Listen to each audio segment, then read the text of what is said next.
How we all doing tonight? We're here to play Sonic Racing CrossWorlds as we have a brand new character joining the fray. Two in particular, Mega Man. And for some reason he has a car based on Rush, not a hovercraft. I think that would have been a better pick. But then we also have Proto Man. So Mega Man and Proto Man had joined the fight. We also have Rush, as mentioned before, as a car.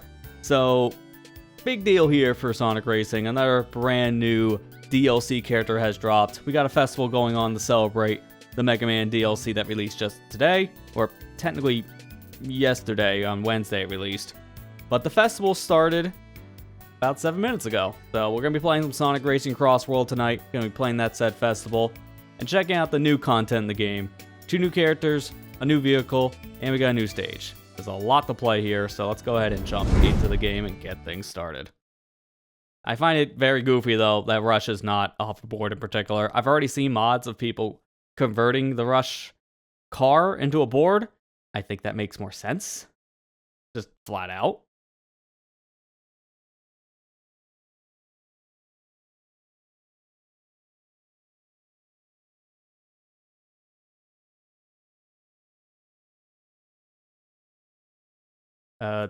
Computer, catch up here. I don't know what the heck that was about. The whole thing just kind of freaked out as soon as I booted the game. Let me refresh the camera because of that, because I don't know what that was about. That was first. There, that should be better now. I don't know what that was. I just booted the game and just decided, you know, how about we just completely destroy your processing power and just take up 100% of the load. Last time I played was the last festival, which we streamed, so I haven't changed any settings in the game, so I don't know what that was about. Well, let's just jump into the game and hope that doesn't happen again. This specific DLC character also brought some updates to the table too. I heard there's some new gadgets in the game. They tweaked some of the gadgets that are already here, buffing and nerfing certain things. There was a big nerf that happened. We'll talk about that here once we get into the game itself.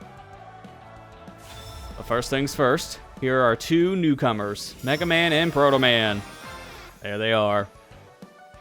Nice to see the Mega Man franchise get a little bit of a resurgence, specifically with the Mega Man 12 announcement. So it's nice to see this character back in the fray. And there's the Rush Roadstar. Very goofy, it's a car, but you know, I guess it kind of makes sense because of things like the Rush Marine from Mega Man 3, because Rush just was a submarine in that game, so he can kind of take on all forms. Why not make him a car? And we also get the Wily Castle to join the fray as well, brand new course. New songs have been added from the Mega Man franchise. And there's another song just added, I don't know what that is from in particular. And here's a gift, some Sonic art. I remember that I heard something about they were just giving away a set of decals for certain things. There's supposed to be another decal for just squatting up with people. I haven't bothered with that one because it just doesn't really matter. I don't really use decals much in this game. You can tell I haven't played since the last festival, because now I'm getting my festival reward from the last time we played. Tangle and Whisper Festival title, there it is. And here's the news about the festival currently happening from Dotapa News. At last, a festival is about to begin. You know the drill at this point. This time around, it's the Mega Man Festival, only available for 4 days. I expect great things. And there's the end date, 3/29, so it ends on Sunday. I like the art here in particular. This is based off of the NES Mega Mans, which is the most iconic Mega Man games, honestly. Just the original trilogy of games. 1, 2, and 3 are the ones I'm always thinking of. I think of Mega Man. Or I'm thinking of Mega Man X on Super Nintendo. Here's some new gadgets. So we got Ring Doubler and Common Item Box.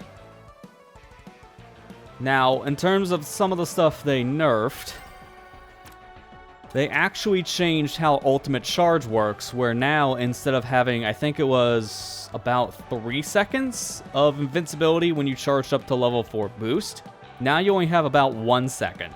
So, Ultimate Charge was seen as one of the best gadgets in Sonic Racing CrossWorlds, and because of that, it got a lot of hate, just because of how it was constantly being used in the competitive scene. So this is one of the things that need to be nerfed, and I heard it's a pretty good nerf.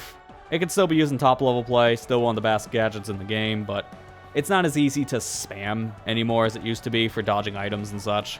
It does feel more balanced. I don't think they changed anything specifically with how my plate works, because I've been using Air Trick Expert, Air Trick Bounty, and the Drift Charge Kit pretty much since the game came out, and I don't think that's been touched. But if I use this other plate here, this is more based around what the competitive scene uses, I will notice a difference, and we'll probably try that at some point. Well, let's go ahead and jump in and actually play a round or two with just Mega Man and Bass, and check out their stage before we jump into the festival, as I always like to just take a look at the new content beforehand. So here are our new characters, Mega Man and Proto Man. Proto is a speed character, Mega is a power character. So if that's a power, I would imagine the Rush vehicle is not a power. Okay. Speed then? Not seeing in speed. Handling? No, okay. So it's literally the last thing I haven't checked. Right? Yeah, it's acceleration car. Oh, he's a big boy. Jeez, Rush. You, kind of look almost like the monster truck in size. You're kind of larger than life. No, that's right. I'm going to have the rival still queued up here. I still haven't done all the rival matches in the race park, so maybe someday. Alright, let's do a quick match. And we're going to immediately jump into the Wily Castle stage. This was just added, so let's see how this plays.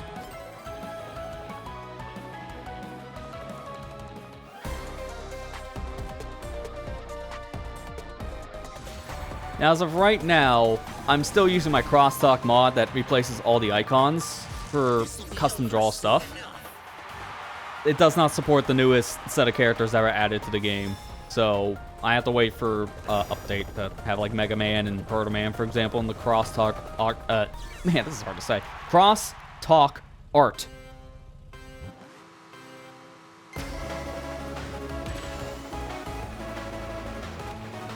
Ooh, I like how the items are just a Mega Buster. It's a nice touch. Ooh, and I actually got the Mega Buster. Okay, so it's a brand new item specifically for this course. That's really cool.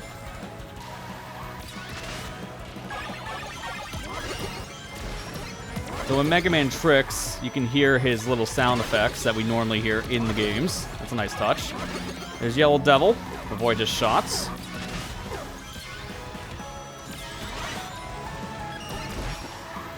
This is really cool. Actually getting the item specifically from Mega Man, having the Mega Buster, is really cool.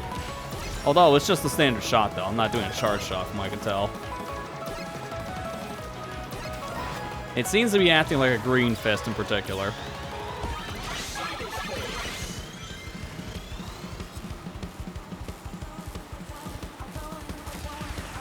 And now, how about that Sonic Frontiers? Somehow it's relevant again, because there was a listing, apparently, for the game that kind of got leaked. Surprisingly, Sonic Frontiers Definitive Edition has been rated in Korea. Now, that might not mean anything, or it might actually be a real listing coming soon. We don't know. But I think the last time that happened, it was a pretty safe bet for a Sonic game, so we'll see. I don't know how to feel about that. Frontiers does not need a Definitive Edition at all. It's still pretty new, and it's got a lot of free update in 23, so I don't know what the heck they can add to the game now, 4 years later. I just want new games, man. I'm tired of the old stuff constantly getting re-released. It's just getting boring. I want new stuff and not just the same old, same old. I'll take a Mega Buster.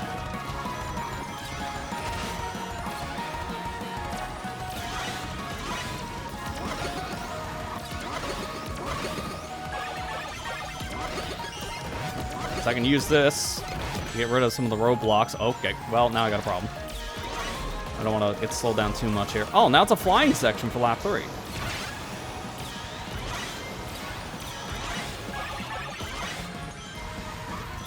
Oh boy, I'm going to get shot here in a moment. I don't know who that is behind me. Oh, come on, as soon as I land. Boom Boo. I'm in first still. Oh, come on. I got out of the way. I'm going to lose Lily at the finish line. Yep, I did. They're literally in front of me. And I missed.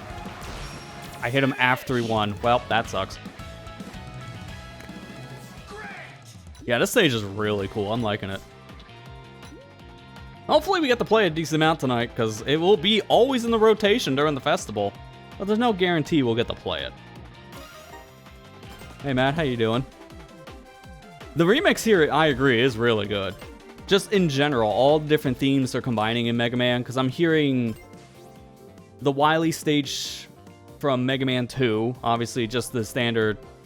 A lot of music specifically I'm hearing sounds like it's from Mega Man 2.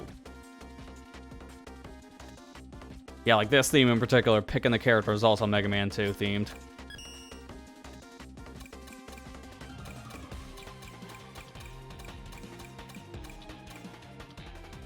I think it'd be kind of weird to have the Rushmobile for Proto Man, so I'm gonna have to get off of it. And I'll use one of my boards. I can customize this, actually. Let me do that really quick. Just take what we got now.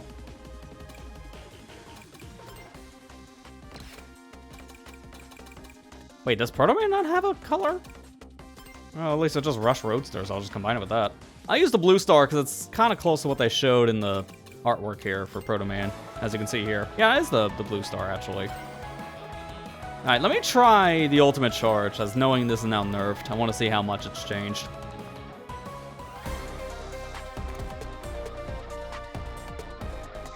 Now, just like all the other DLC characters, both Mega Man and Proto Man don't have voices, which is kind of disappointing. But they do have their sound effects from the respectful games, so hearing like the buster shots when they do the tricks are nice. I do have a mod, though, that has some voice lines for these characters, and we'll try it here after playing around with these characters for a little bit.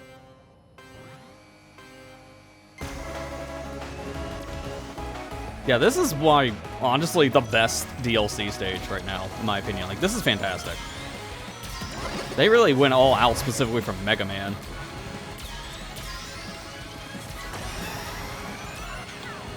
Oh yeah, that doesn't really last long at all. Only a second now of having the ultimate charge is gonna really make that a lot more strategical to go to level 4.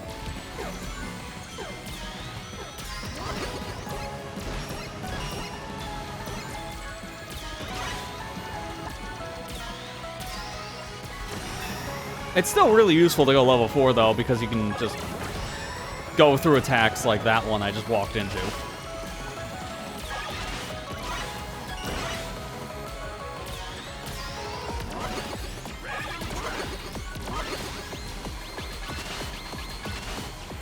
Do it. That's when we just shoot my Mega Buster now. Oh, I get to keep it. I thought I was gonna lose it.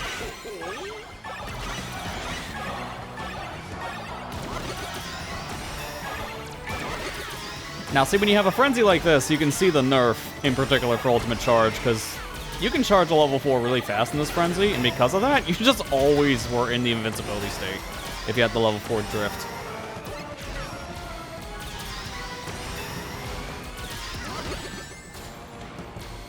I think this is a healthy nerf.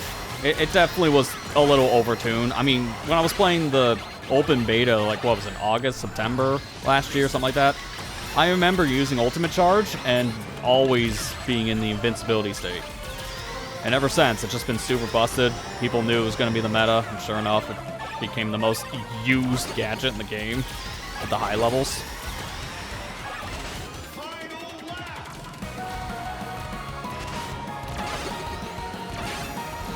Oh, I missed the items, that was kind of bad.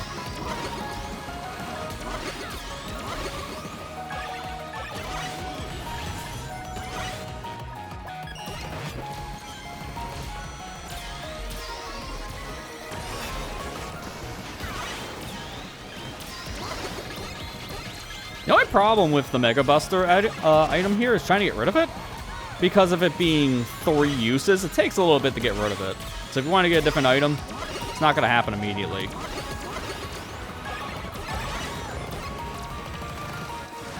I have an idea here. I mean, I'm not winning. I'm doing terrible in this race compared to last race, but I think I'm at least beating Silver this time. Not Blaze, but Silver. Nice. 1 of 2 isn't bad.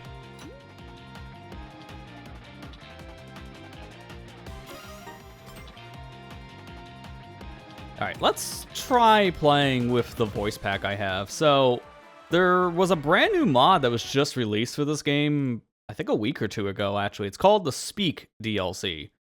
And someone just made a variant of that for the Mega Man DLC. So, we'll see how they sound with custom voices here. The Speak DLC covers every single character up until Tangle Whisper. So, we have to wait for that to be updated to support these characters now too. Hey, thankfully someone made a separate DLC for it, or a separate mod.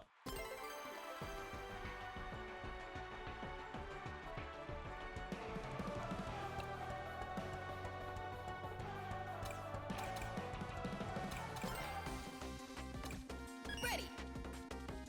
Alright, let me actually turn it up so you guys can hear them better. Ready. Ready to roll.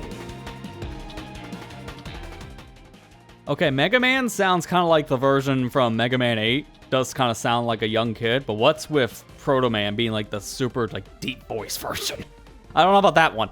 I don't know where that voice could have been sourced from. I think the one for Mega Man might be a little bit more accurate. Yeah, we didn't talk about that yet. The other characters that are going to be in the game soon. Red from Angry Birds. Sure. Rura Majama from Yakuza. Because, of course, more Yakuza in this game. Aye. And then a Raleigh, which honestly, I think this is the best of the 3 characters because this is from Puyo Puyo Tetris. The only one I feel that's justified because we don't need another Yakuza rep. And seriously, who asked for Angry Birds? I know this is because I think of the movie that's coming soon. Like, there's another Angry Birds movie coming. I know that. Nobody cares about these 2 in particular. People are just excited about the last one. Myself included. Ready.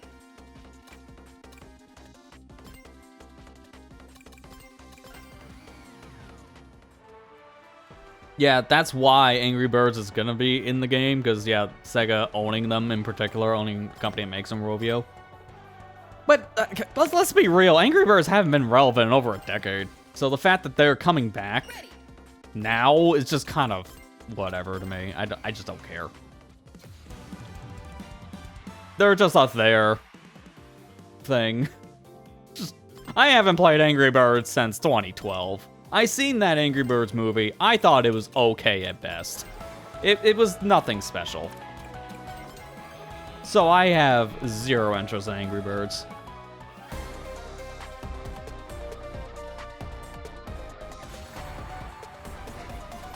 I know when they announced the DLC, like the free DLC beforehand with Knights, Monkey Ball, and then the Archie Sonic comic stuff, people were super excited. When they announced this stuff like a week ago, I saw a lot of glazed eyes. People just don't seem to care about these set of free characters outside of the final one. Like I said, the final character in particular, Raleigh, is the only one people are actually excited for.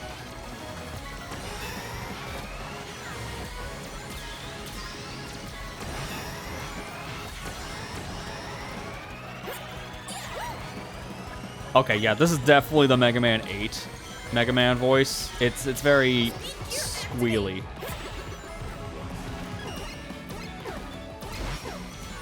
Almost sounds like Tails, actually. That's how close it is. But it's a good mix between the voice and the sound effects. I'll give him that.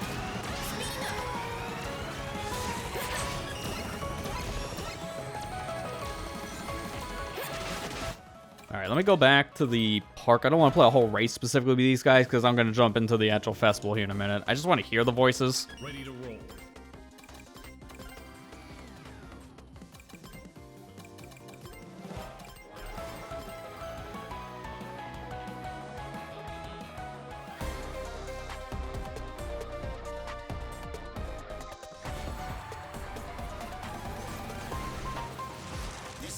over soon enough.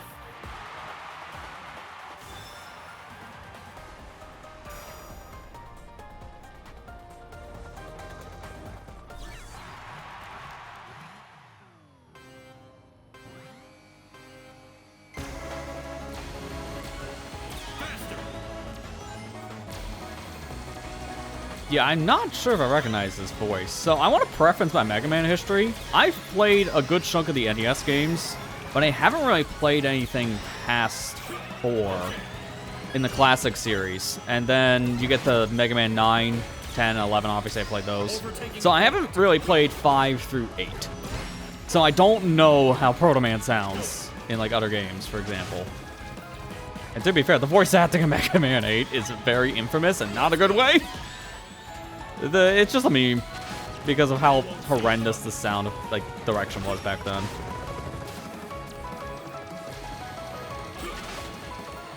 But the voice is good. I just don't know what it's from, like which specific title.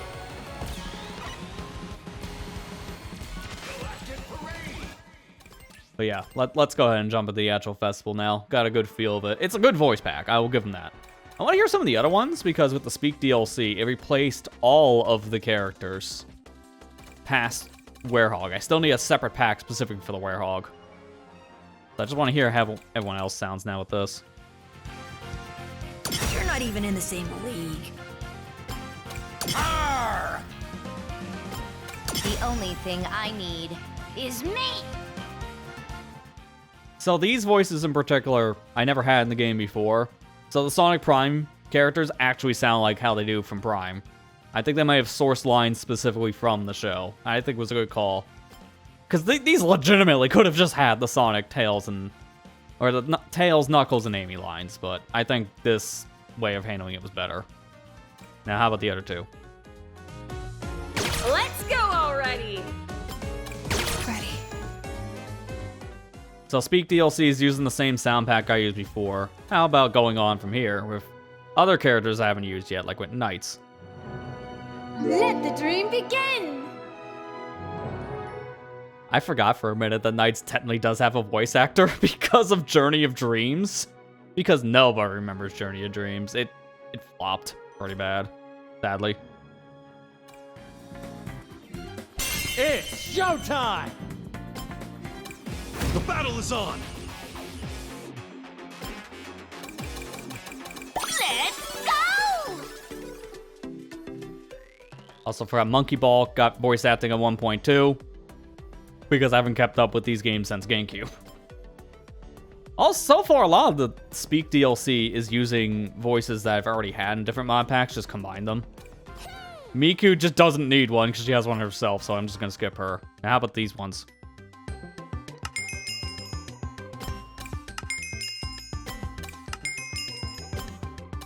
To be fair, nobody speaks in Minecraft, so I think that's relevant. Now, finally, it's the last paid DLC. These, I believe, got voices now. I've never used voices for these guys before. I'm ready. Oh boy, oh boy, oh boy! Okay, well, Pac-Man and probably the Ghost don't need lines, so... We don't need to worry about them. They can just make sound effects. But this is really just shows with the Speak DLC mod. If Sega put in the effort and actually paid for some of the character voice licensing, especially for the in-house ones like Knights, II, Joker, Yakuza people, because now we're gonna have 2 of them, like, it just makes a big deal. It really does. I get not paying for show VAs, like, with the Prime cast, or like the SpongeBob ones. They would probably cost an arm and a leg, but it's just... You really couldn't give Joker a voice? At least there's mods for that. Let me put back on a character here. I also need to make this board in particular because I want to use it with these 2 characters. So let me just make it real fast on my custom machines.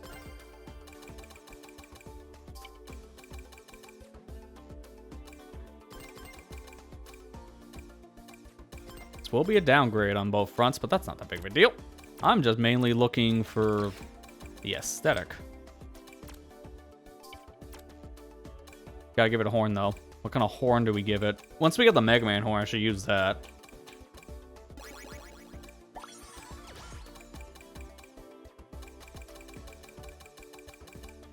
I don't want to spend the tickets. That's the big issue. To be fair, half of these horns are terrible. Like, I don't care for half of these. Like, robot would be good. You know, I'll spend it. I don't think I'm ever going to use a horn, but I need to unlock these at some point, for sure.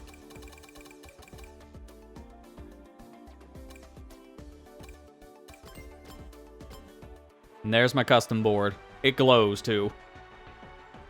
Alright, I think it's time to actually start playing the festival for real. Although, at this point, it says Tap Boost is on the queue, but there's no way. Because of the fact I've let a half an hour already pass. So it should be get rings now. So fill up the rings and we'll get this specific rental plate. That'll be our main goal. And then land item attack. So it'll just be a very, very aggressive 30 minutes there. Let's do the rewards. So we got 390, 60, 390, 390. There's a couple 390s. How many is that? Let me see. 1, 2, 3, 4, 5, 6, 7. So if you do the math on that, I'm gonna tab out, which unfortunately just deletes the music.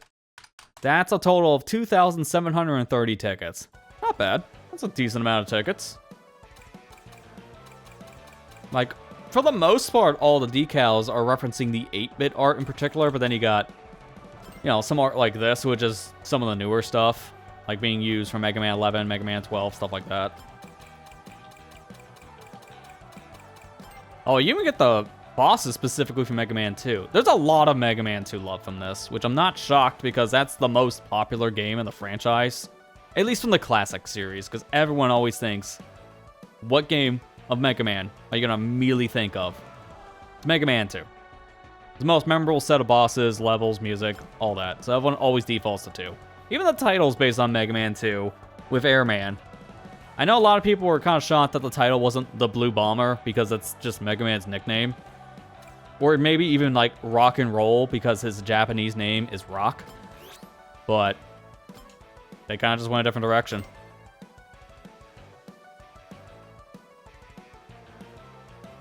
One also, I need to mention this too. This is huge.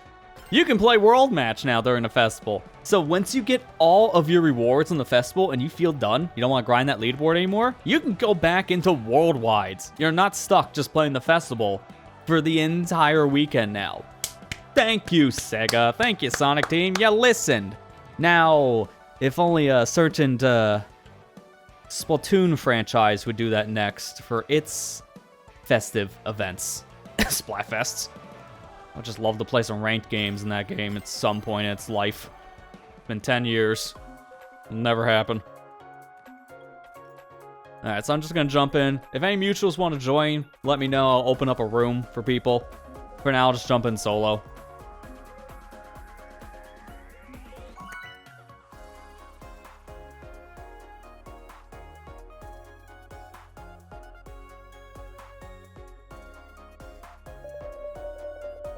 Ooh, that's a nice electric effect that some of these characters have. Kind of want that aura. Alright, so I didn't get to see what the teams were in particular.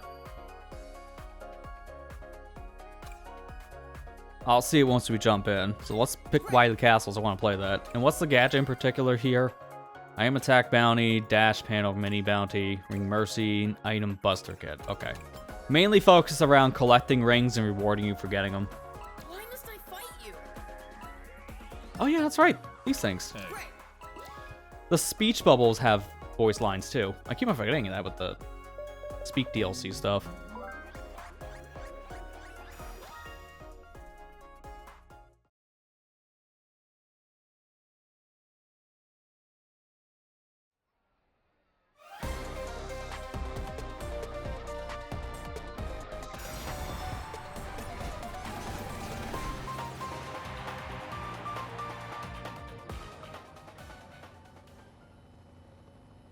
I just noticed the E-Tank over there on the side. That's a nice touch. Just one of the random barrels, just an E-Tank.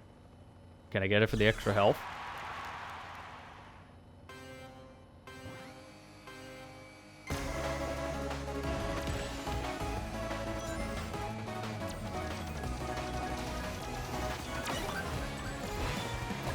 I like how we know exactly what we're getting on the item. But yeah, we still gotta let the whole roulette play.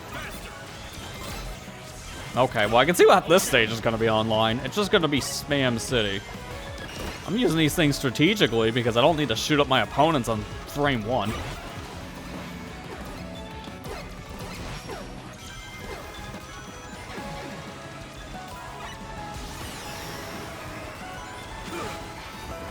And now I'm gonna save this for the shortcut.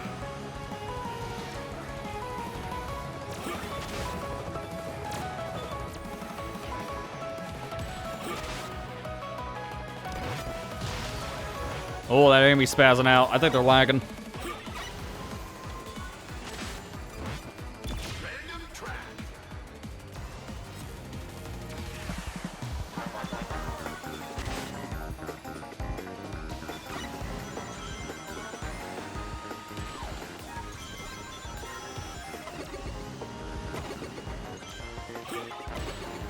Oh, I like the different charge of the boost. Gives you a different sound effect. That's cool. I missed. I still have 2 more shots of this.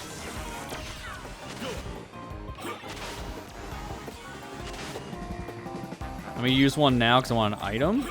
Oh, actually, that was a bad time to use it because I still have 1 more.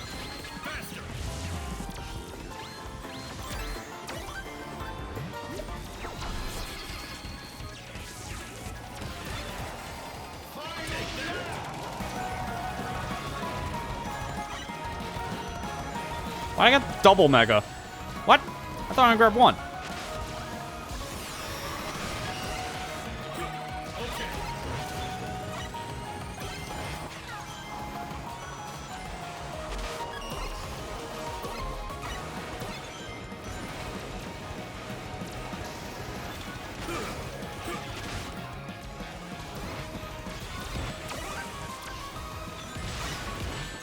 Really?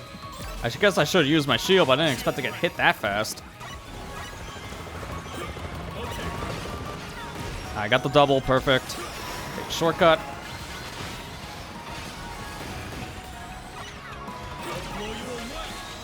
No. I knew it. Right at the finish line, too, I get whacked. I think I got maybe like 8th because of that. I dropped a lot of placements because of that one shuriken. 10th, that's even worse. And my team basically got all last places. That's bad.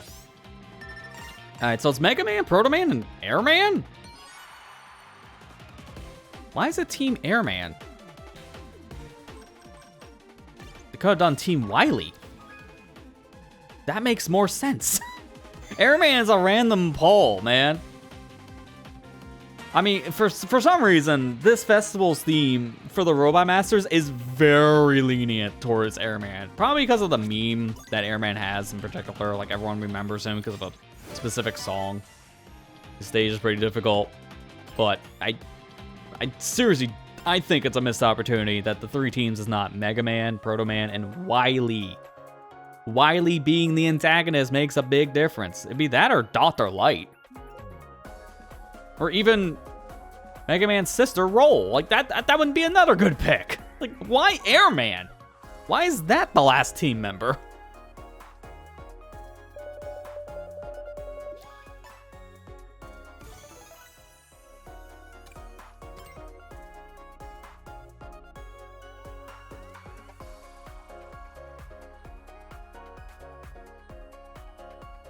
I'm gonna pick the stage probably for a couple times to get a hang of it, and then we're gonna probably start picking other things.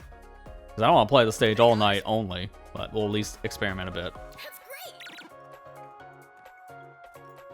great. Nice. Yes.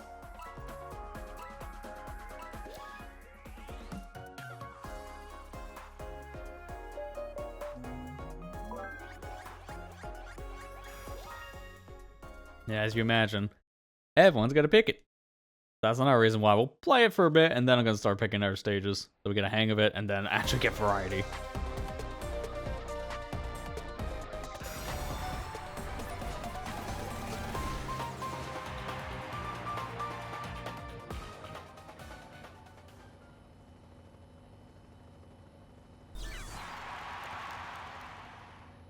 That's some weird texture flickering on the floor here.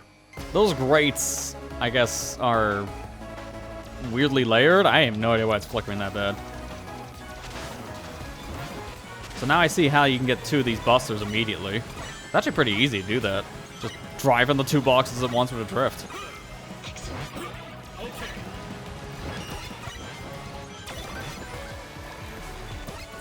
Alright, let me refill it. Watch out for the Yellow Devil. That thing is in, like, almost every single Mega Man game, I swear. Like, they really loved the Yellow Devil back in the day. Oh, come on, this is too early.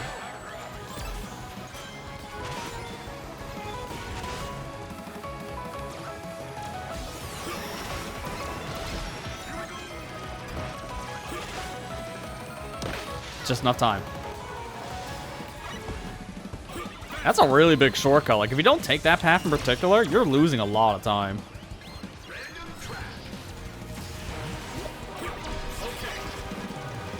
And it's very interesting. When you have the Buster item, it doesn't get replaced or dropped. That's a little much. I think that's kind of broken because you always have an item on standby because of that. It's the only item in the game you can keep. That might need to be changed because I can see that being kind of easy to abuse. But it's essentially the same as just a green fist. It doesn't have any homing attributes. In fact, it's worse than a green fist for that reason. But it can be used 3 different times, so the fact you can just keep those, I think that's probably a little much.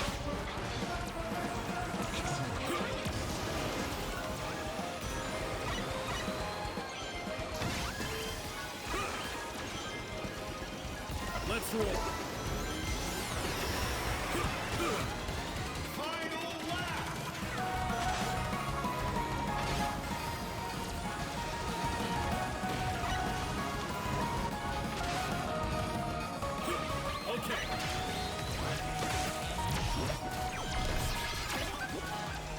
Now stay away from that.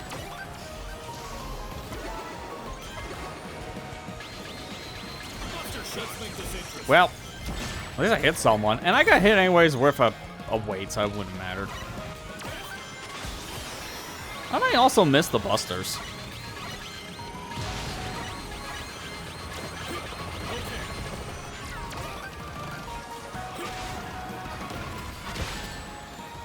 Didn't get the item fast enough.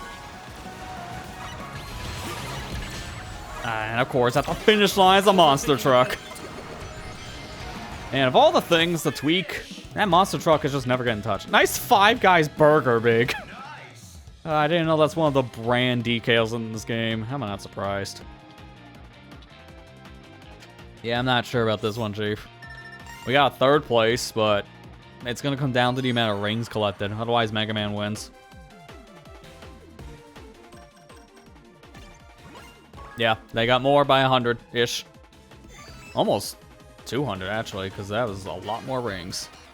Yep. The lighting in the stage reminds me a lot of the Wily Castle stage from Smash Bros. It looks almost similar from this specific angle.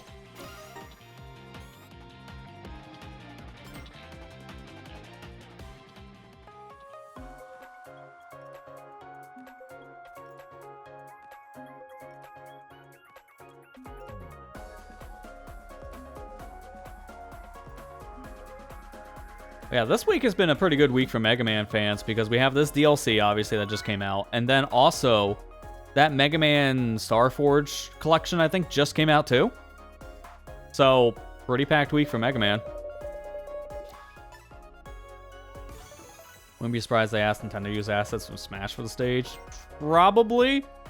It looks, especially with this specific image of the ring portal, that looks very much like the Smash stage from a distance. So, that wouldn't surprise me. Capcom is known for one thing when it comes to Mega Man, and that's reusing a lot of its old stuff. So, I wouldn't be shocked if they maybe asked for some assets from Smash. Like, I'm so glad that we have an announcement of a new Mega Man game coming next year. Because I'm getting tired of the only new Mega Man we've had for the past decade is just re-releasing his old games. It's just been re-release after re-release. And with how well Mega Man 11 did, I was shocked it took almost a decade to get another new entry. At least we're getting something. The only collection now, really, that probably needs to be done for a Mega Man re-release is just re-release the Mega Man Legends stuff. Between Legends 1, 2, and the Trombone game, that's 3 different games you can put in a collection, and that would be really, really beneficial with how expensive those games have gotten over the years on the used market. I mean, the Trombone alone, I think, sells for a couple $100 just loose. So having an easy and yet accessible way of playing those games would be great. I know that Mega Man Legends 1 got recompiled on the N64. They can play it on PC. But it's the N64 version, so we'll have some downgrades, even though you can only play at 60 FPS, widescreen, all that on PC. It's still not the PlayStation version. I think the audio might be a little crunchier. Plus the controls, I think, are just inherently worse on N64, even with the recompiled. So it'd just be nice to have a re-release of Legends 1, just in general.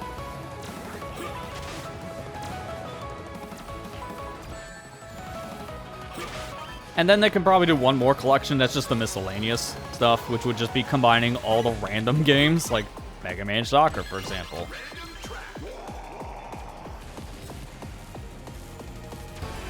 Well, they're running out of things to do for collections. Like, they've ported basically all Mega Man games at this point to modern platforms. So you can't just keep on doing that. That's why they had to finally just make a brand new Mega Man game. They ran out of old games.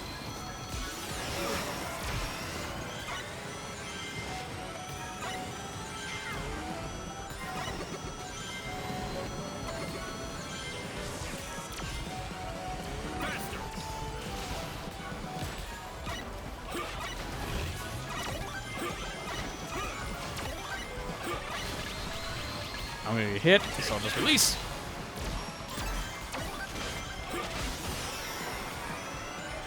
This stretch I've always hated in this stage. I don't like the water mechanic too much in this game, and this is like the worst of it, how sharp the turns are.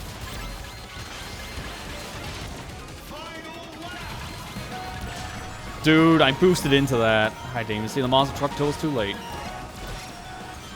I don't need a second Mega Buster. Oh, okay. I'm kind of not liking having so many Mega Busters right now. I just want items, like real items. I'm gonna avoid those because I want the double set.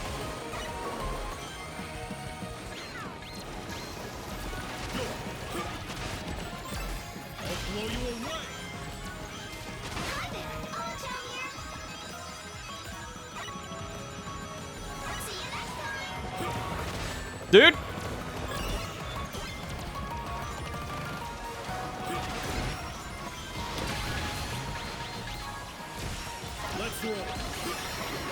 Go, go, go. I'm in third right now, so this is going to be a good lead. No, I'm actually fourth. I mean, that's still not bad. Nice. Yeah, to my knowledge, they've basically re-released every single major Mega Man game now, outside of the Mega Man Legends stuff, and then some miscellaneous titles here and there. Like, I think some of the Mega Man arcade games still need to be re-released, but that's, like I said, they could probably do a miscellaneous Mega Man collection to finish up the rest. The big last collection that I think people are asking for now is Legends. If we get a Legends collection, then every mainline Mega Man game will have some kind of official port for modern systems. Also, Let's Go. That was a ×3, wasn't it? Yeah, Let's Go. That's going to really give us a lot of points. 171 is really good. That skips us ahead a couple of rewards. And there's our item buster kit. That's what we're using right now, right? So I can just check it in my current set. A kit that makes attack items appear more often. Get rings for attacking others. So that's the aggressive item one.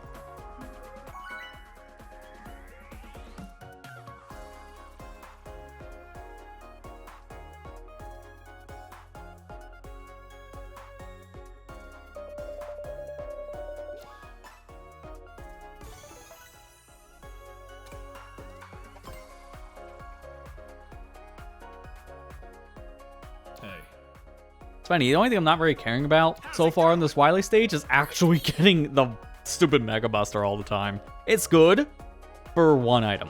I don't want it in both my slots. Both my slots, it's junk. And it's just so hard to get rid of. It's cool, but it's also sometimes not always advised to have.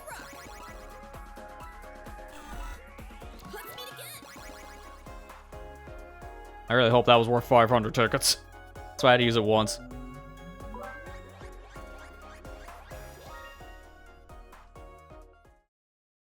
Go, Mike. What are you trying to be, an Inspector Gadget weapon?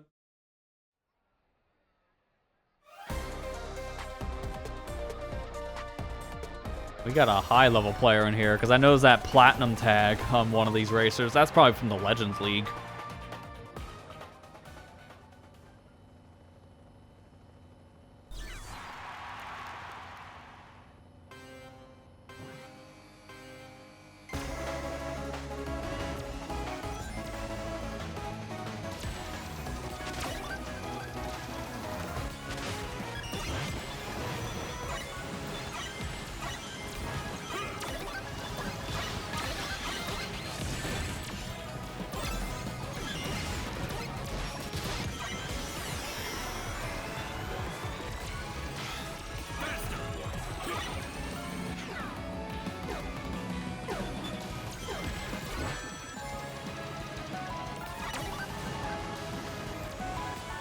Really?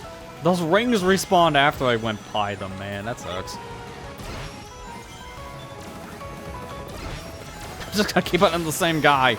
He's really gonna hate me. Just some time.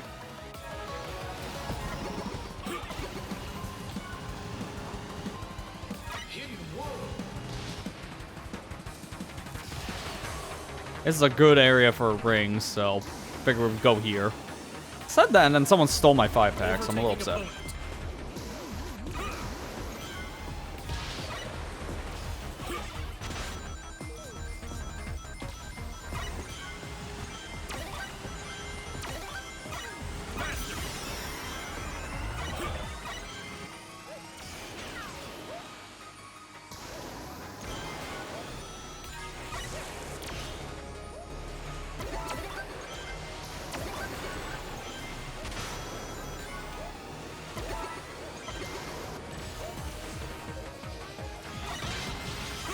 I didn't hit him. I was hoping that back shot would have hit. Get him.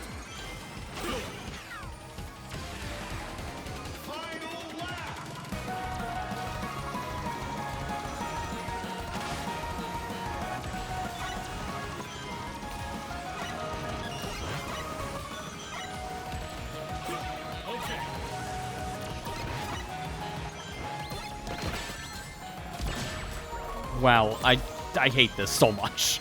No, not a third. Come on, I'm in like 10th place. Why am I getting slimed back here?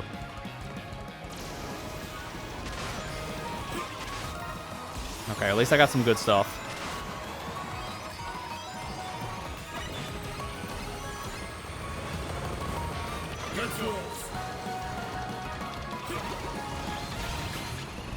What? Hello? Why? That was so dumb. That probably lost me 3 spots because I got stuck. Like, come on, dude.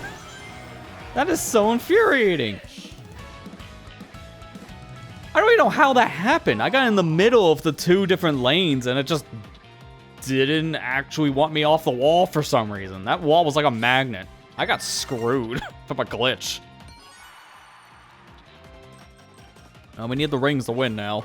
At least we still won, so it didn't matter what happened there in the end. I'm just bitter, because I don't know what that was about. That should have never happened.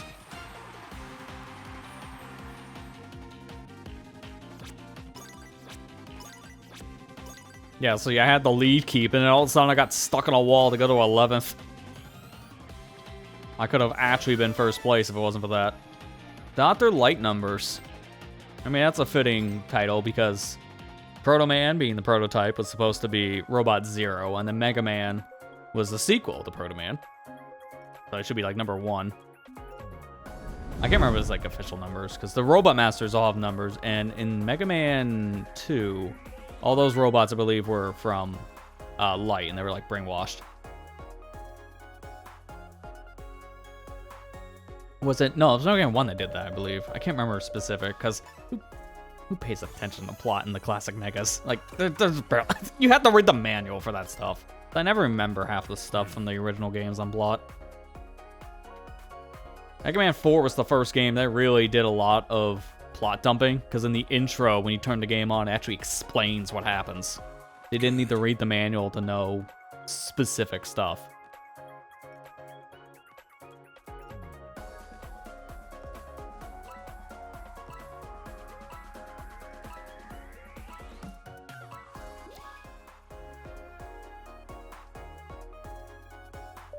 No, you got the clip of me getting stuck. Thanks. I hate it.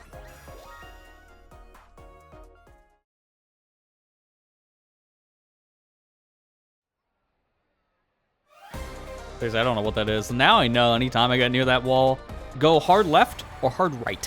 Because I don't want to get stuck.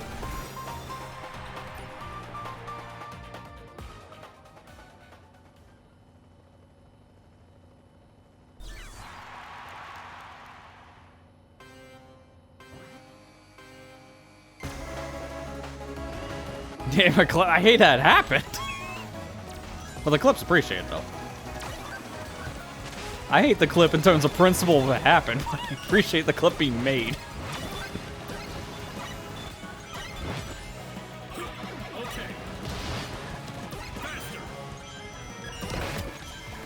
I'm gonna shoot one more, because I'm wanting to get an item up ahead.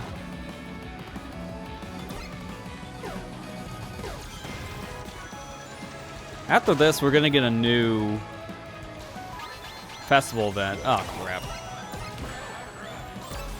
That's seriously so early, man.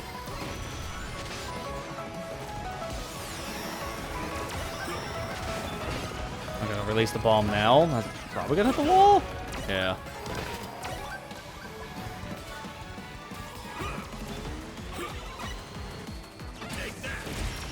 I got the silver. That gave me some rings. Oh, great, we're at mid. I would have preferred Sonic Colors. I mean, there's a decent amount of rings here, so I guess not the end of the world.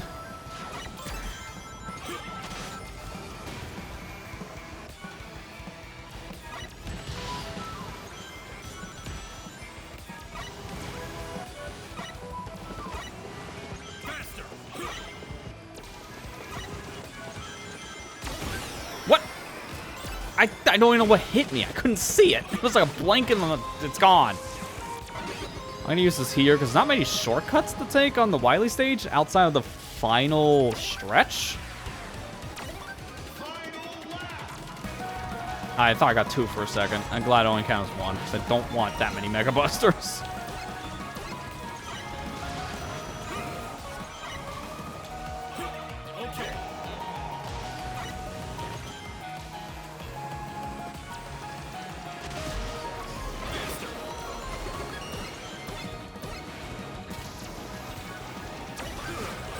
Whoa, that's too high. Overtaking opponent. I got hit, but that's fine. Yeah, I'm still maintaining a lot of my speed. And then I got hit again, so maybe not. Alright, we're gonna use it here. I sell my fist, so use it here. And that gave me a second place. That was almost first, actually. That was close. Strategic item usage. All it takes. That Sonic Colors was mid according to the Sonic Twitter. I mean, original? No. Ultimate? Yeah, I can agree with that. Ultimate's pretty bad. I hate how that's gonna be the way a lot of people experience Sonic Colors nowadays, with how busted of a port it is. Because that's not a good port. You heavily need to mod that if you want to get close to the original experience. And at that point, just play the Wii game. Also, Sonic Twitter's never right about anything because they don't understand what they want. Let's not kid ourselves. Also, another ×3 win. Let's go. We're gonna be at that max point soon. Like within 30 minutes if we keep on getting games like that. We won by 1 point too. Was that close? All right, let's. Now we got the decal for Proto Man. Let's stop playing as him. As ironic as that is. I want to play as Mega Man now.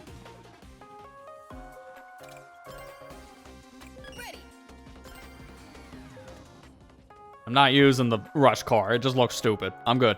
I'd rather use this.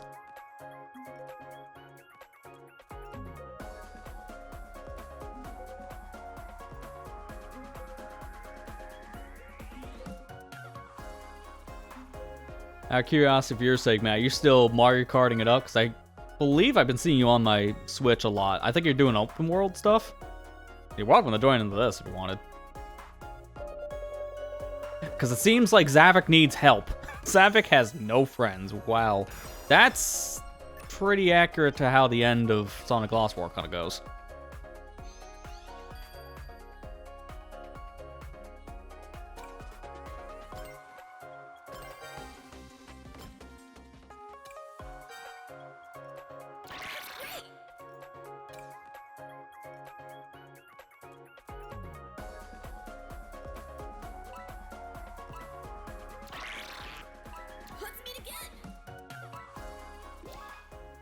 This voice almost sounds like the Tails voice, like the modern VA for Tails. Not. I can tell it's a different person, but it's so close.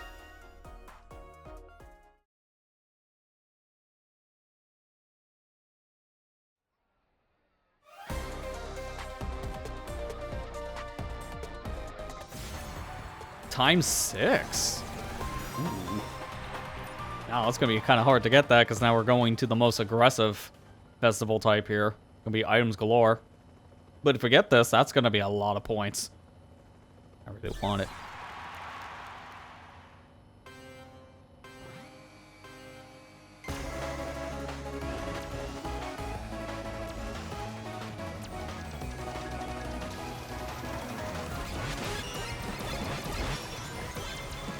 Now go wide so I don't get shot.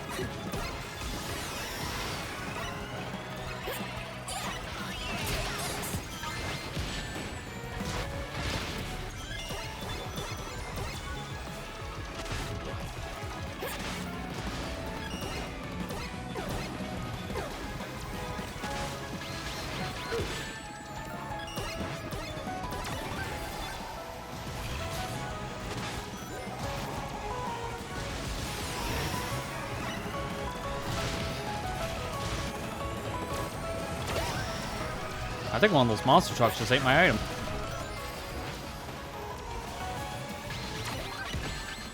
I was about ready to do that to the guy in front of me, but that won't happen.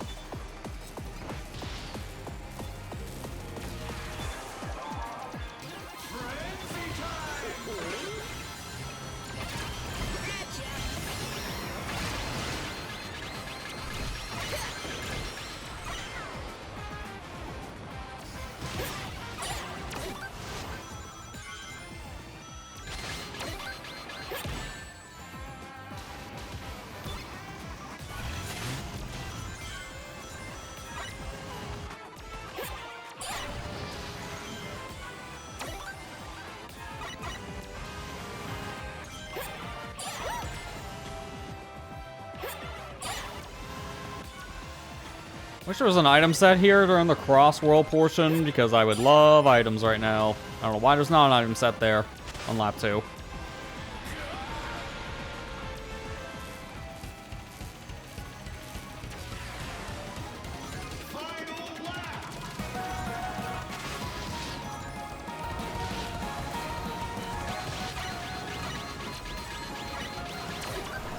No, I got bumped into the Matul. That's kind of bad.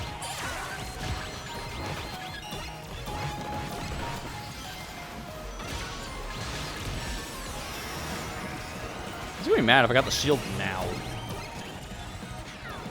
It's like as soon as I get hit, you get the protection. Could have preferred a boost item right now, but alright.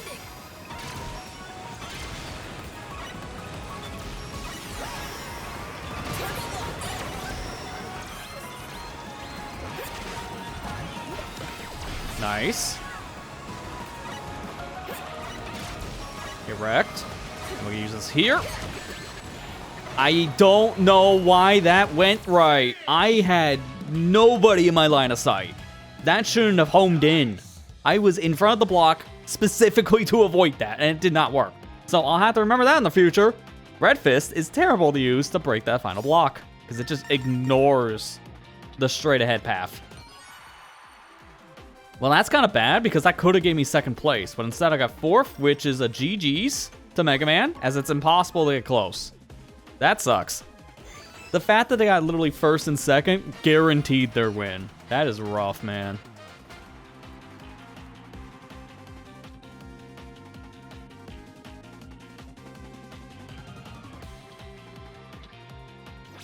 I really wanted that times 6. Now I get like 33 points. The Nothing Burger points.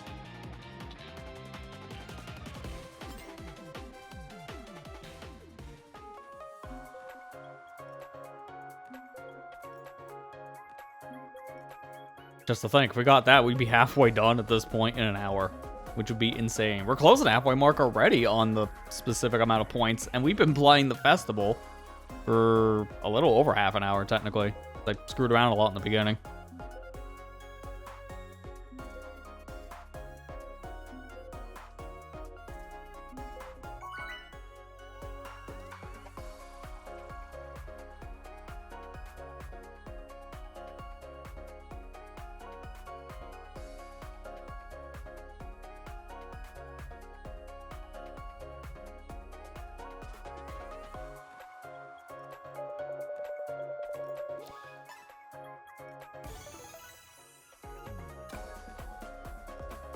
At this point, I kind of want to see new stages. We've played the Wily stage every single time so far, and I know the majority of the people here are going to be picking it, so I'm going to start being the wild card and pick different stages. What I really do appreciate about this game, at least, is every single lap 2 is always something different. So at least every lap 2, we've been playing new stages. We haven't been playing the same one over and over again. Nice to meet you. That really does help with the variety of a racer in particular, just having a different lap 2 every time like this with the CrossWorld thing. It's ironic, that was the big selling point for Mario Kart World, but with how those intermissions just kind of were bad. I'm not gonna sugarcoat it. Half of them are not fun, at least, maybe more. Then yeah, that kind of mission didn't work out. This feels a lot more varied, and there's less tracks, so that's saying something. Quantity doesn't always mean quality.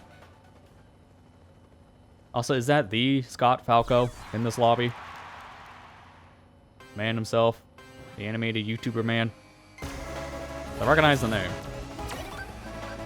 Shouts to him, I guess.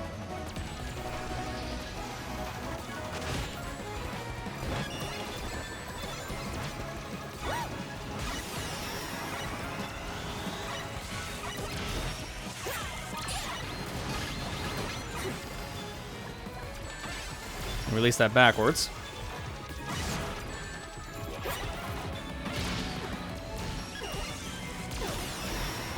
I got another one, nice. Getting a lot of attacks in. Get another one.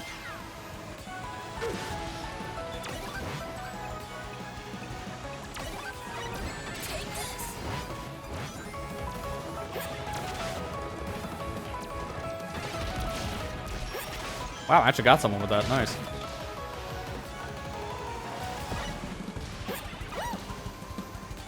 I kind of want to go to random.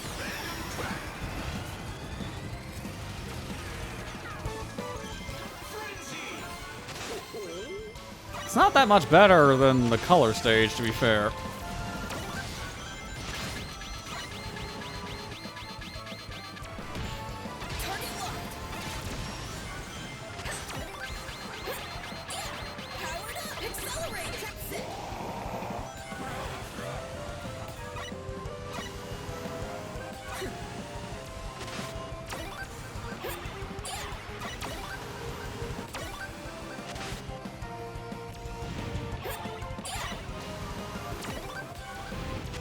So weird, there's no item sets at the end of these lap 2 variants of a lot of these stages.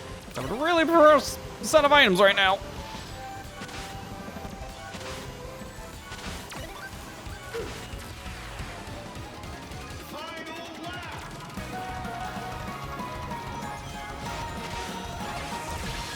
Don't need 3 of these.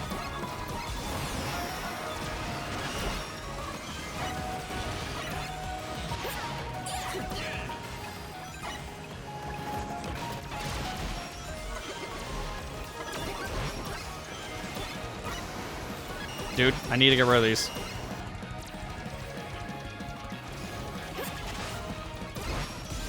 Nice. I can take the shortcut. Oh, come on. As soon as I take the shortcut, of course. That's when I get whacked. How much L? Gonna use it now.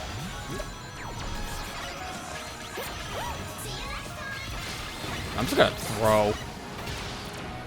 Because I don't know what this is. Is that third? How did I get higher up? Third or fourth? Because that was actually not bad in the end. Yeah, fourth place. How did I get fourth place? I'm kind of shocked. Hey, Kira, how you doing? Update so far has been good. This stage is very unique for Mega Man. A little heavy on the Buster spam, I will say, but it's a cool idea.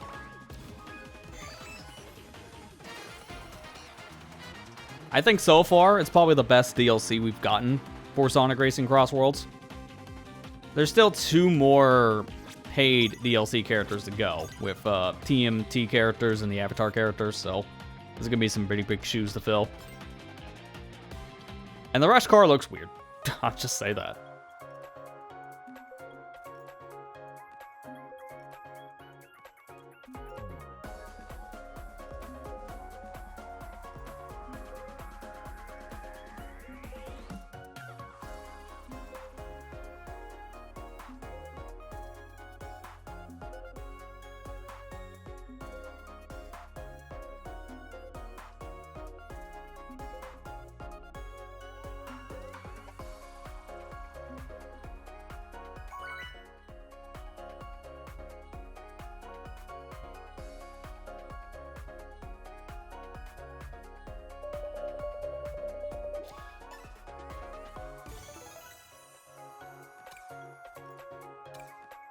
Really? Really? Hey. These other 2 stages are bad, man. Give us anything else.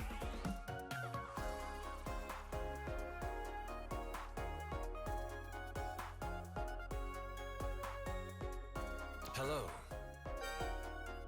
Nice to meet you.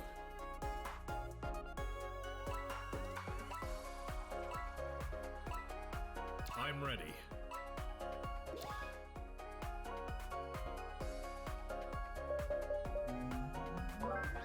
Please go to random.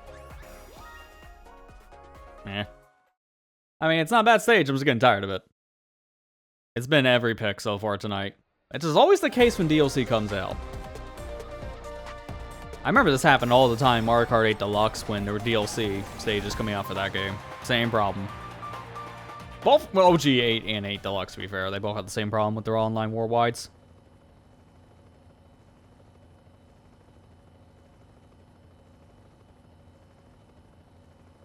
But at least there were way more stages than 1, so the staleness didn't really hit you as much.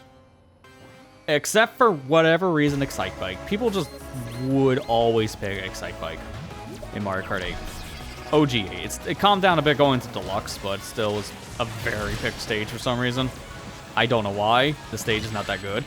It's always been not that good in my opinion. It was just an interesting stage because of the random element, but it was overplayed. 100%.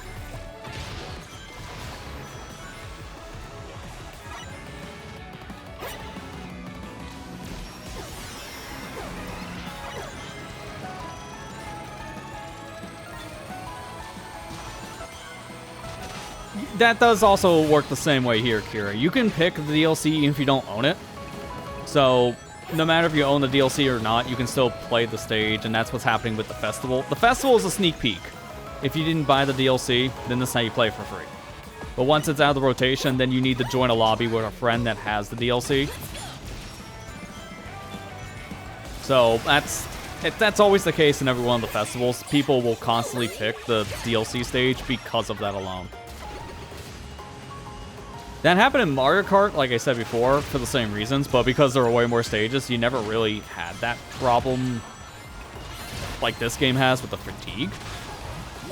And what's nice now is they finally fixed the worldwide thing, where if a festival's happening, you can now play worldwides during it. So if you get tired of this, you can always just play the standard game again, which is so nice. I joked in the beginning, but I'm going to just say the quiet part out loud now. Splatoon needs that bad for its Splatfests. Because people are tired of just playing Splatfest during the Splatfest. At least you can play Salmon Run during it, but it's like you get 2 modes. That's it. Splatfest and Salmon. So that is a change I would love to see for the next Splatoon game, too. Allowing us to play ranked during the festival events with Splatfest. That is such a game changer for this now, to have that. I might actually play some Worldwides after the festival's done, just because after I get my 1,000 points from it, I kind of feel done. I don't really have a reason to play anymore.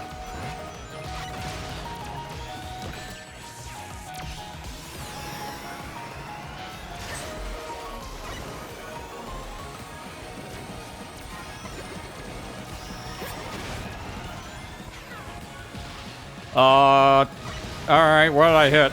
I got a random air pocket, and I don't know how.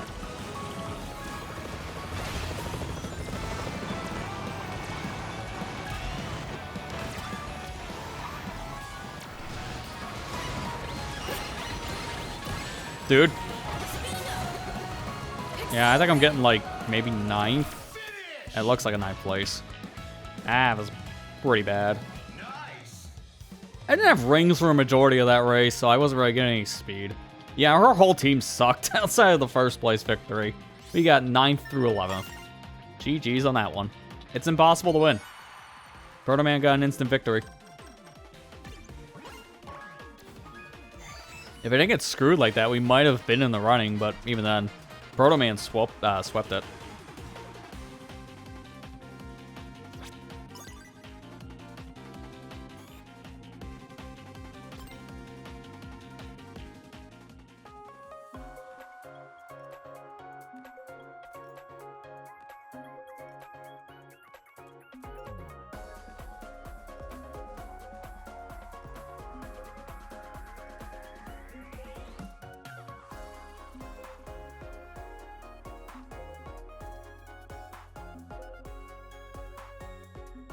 I guess we're speaking of DLC stuff when it comes to Mario Kart. I'm wondering, are we even going to get DLC for World? There's been so many things in the code that point to yes, but we haven't seen anything yet. I feel like they would announce it this year, if anything. I don't know. I feel like the game kind of needs it, just because it already kind of feels stale. I've seen a lot of players jump off of World and play other racers like this one, or actually going back to Mario Kart Wii with Retro Rewind, how popular that mod's become over the past few months. Got it. I've just seen a lot of people drop World now because they're just kind of tired of it. See ya. So I'm wondering if we're going to get DLC for that, because I know we got the DLC, actually it was, I think, yesterday for Mario Wonder. That Wonder Park thing came out, which I need to try it. Probably end up playing that at some point on a stream. Just, it wasn't in the cards for this week. I kind of just didn't want to push myself for streams this week. Either just not really feeling it after last week. Not gonna lie. I took off to work on stuff around here. And then just motivation was down during that week to begin with, so I didn't want to push it. Hence why there's 2 streams this week. Next week might be something similar too, to be fair.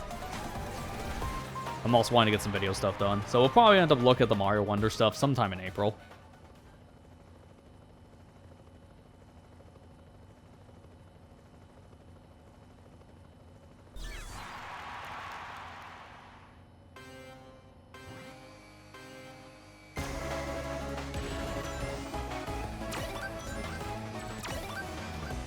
Regard to single player content's pretty nice. At least 3 hours or so stuff. None of the stage stuff seems to be new. Yeah, that's a little disappointing, but it's good to hear at least it has some single-player stuff, because I know the big focus, that's why I was so confused what it was going to have up to release. The big focus Nintendo was pushing for that DLC was a lot of local multiplayer PvP stuff, which is not what the game was about to begin with. So I didn't care about that. I care about like the new items, new characters, stuff like that. But if you're saying it's about 3 or so hours, we can probably go through the entirety of the single-player content at least in one session. Maybe 2 at most. Because I haven't played the game since it came out in 23. It's been a while.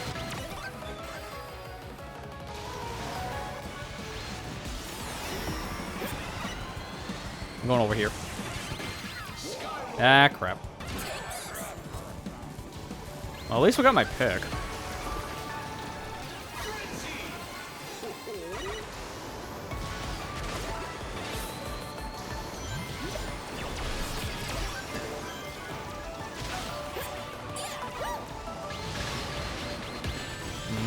That's bad. Yep, seen that coming.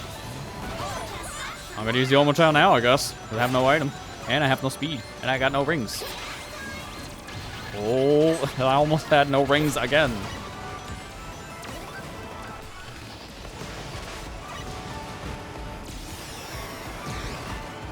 I'm gonna go over here because I need the rings. It's so bright in this stage. Holy crap. Can we just talk about how this franchise loves Sky Road? Because there's so many Sky Roads in this fucking franchise. It's like 4. Because I know the one in Sonic Runners, Sonic Lost World, Teen Sonic Racing / Sonic Racing CrossWorld, and I think it's like one more game that has a Sky Road in it. I can't think of it off the top of my head. I wouldn't be surprised if there's one more. No, man, I want that double. That was a big reason why. I'm gonna go wide.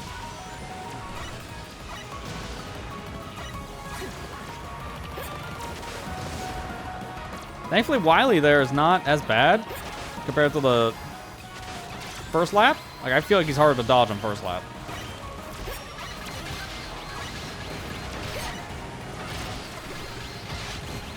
It's a good thing I had that fist. Oh, come on. As soon as I get hit, that's when I get the invincibility boost. Come on. You gotta be kidding me on that. I dropped 1 placement because of that. Ah, it wouldn't have mattered much. An 8th or 9th, that's not much of a difference. Proto Man got 1st and 2nd. I think we know who wins this one. It's either Team Airman or Team Proto Man, but we are not even close to the running. So GG's to probably Proto.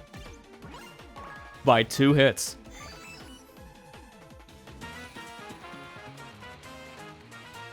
Oh, the DLC added game share? Well, that's interesting. It's just local only game share, right? Like no online game share? Because it seems like Nintendo's allergic to online game share outside of like 2 titles. I can only think of 2 that do that.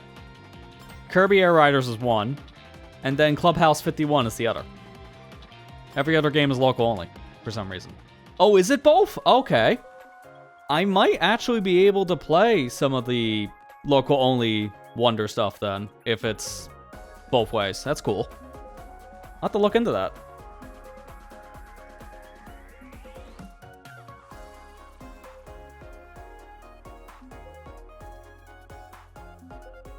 I do know, though, after this month, Game Share will well, Game Share was never free because you needed the online for it to work, but the Game Chat is no longer going to be free after the end of March. After this month, it is locked behind the Nintendo Network stuff, so you do need to buy a Switch online subscription to use it. Hello. It doesn't change anything for me because I have an active online subscription. I've only used Game Share like a total of like maybe 4 times. Mm-hmm. It hasn't been much. I used it like once or twice to test it out. Once for the Switch to review, and then once to play Mario Party with the cameras, and then that was it. Hey. I've barely used Game Share. And Game Chat as well. See ya. Although, I did hear they fixed some of the frame rate issues that the screen share mode had, so I might actually start using it for playing with like friends online to share gameplay. Because when it was like 15 FPS, it was pretty unreliable, but now it's, I think, around 30-ish FPS. So it looks a lot more usable. Not to mention, you can actually full screen the game feed now, so you can actually watch someone's gameplay without just looking at this tiny little square. You can actually fill the whole screen with their feed. That's a huge plus. I don't know why that was not there to begin with. That kind of seemed like a no-brainer update. Yeah, Mario 3D World having online game share, I actually did forget about that, but that's like the most why, because of its online mode. I mean, online game share would help for the Bowser's Fury co-op, because that was local only. So it has a use for the other game in the collection, but yeah, why would you use the game share for 3D World when you can just play online co-op? It made no sense to have it for 3D World.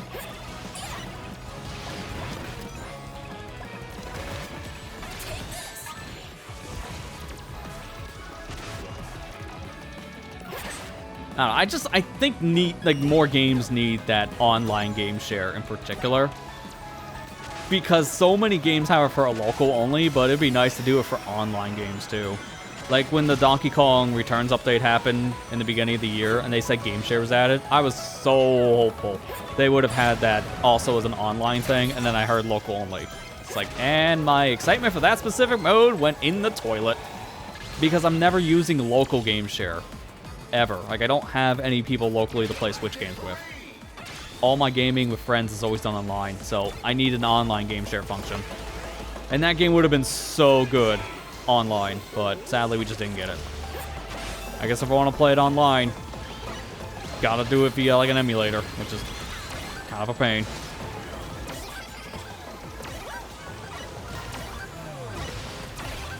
This is a good time to use this because I'm in a pack. And I couldn't get near anyone because the pack was my squad.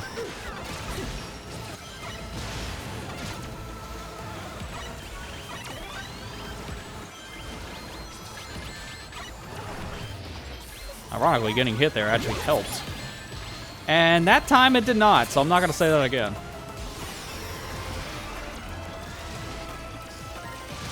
What are we getting here? Single wisp? I mean, the monster truck's going to help more of a wisp.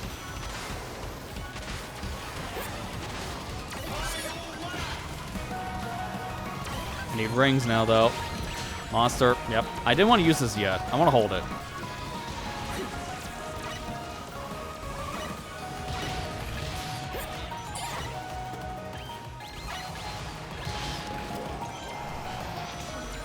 Nice. That was a really good time to break. I'm still holding this because I don't want to use it just yet.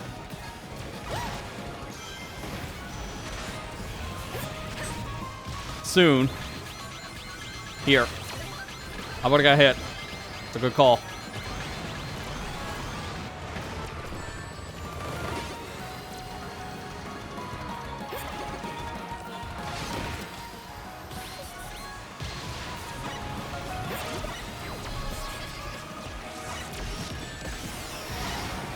Joke's on you. I got my speed back, so that gave me third. That's good. Okapia has online game share? Okay, well, that probably works for that game, to be fair, for what it is, even if it is limited. Because I know that's a big component for Animal Crossing, having multiplayer, so you can go back and forth between people's islands. Even though you can't really do that with game share, it's still something to play around on, like, one person's island. Or whatever, like, the towns are for Okapia.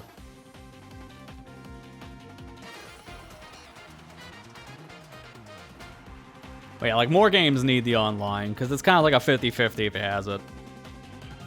Because it would, like, again, not many people are able to play local-only stuff anymore, so many games are starting to get the online focus. Nintendo's finally starting to catch up with that, with a lot of the releases. I swear, when they announced a Mario Party with an online component, I kind of had a heart attack and needed to have a moment to resuscitate myself, because they've never done that in, like, the 20-plus years of that franchise. And then the COVID years happened, so they were kind of forced to make Mario Party online, and that made a big difference for that franchise. So, online game share is kind of the same next thing. Like, you introduced it, add the Mario titles. Don't just do the local only. I really, really prefer that.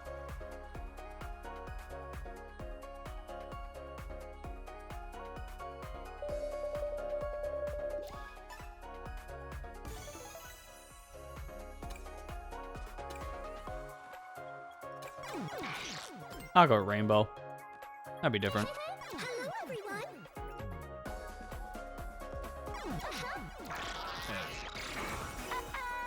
Not bad. It's the spam room.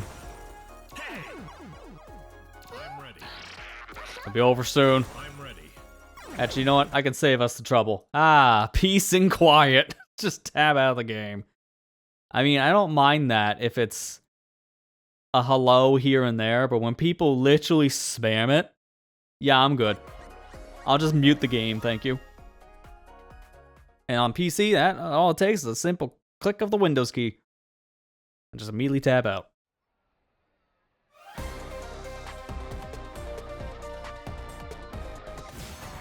Point up chance. All right. Well, gotta lock in.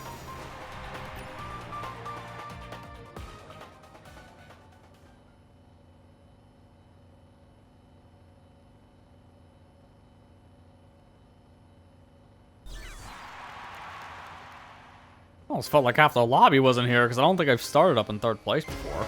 It's kind of high up there. Well, it made me feel like the lobby was dead. Oh, also, we're doing this. Okay, I didn't even realize we're just back in tap.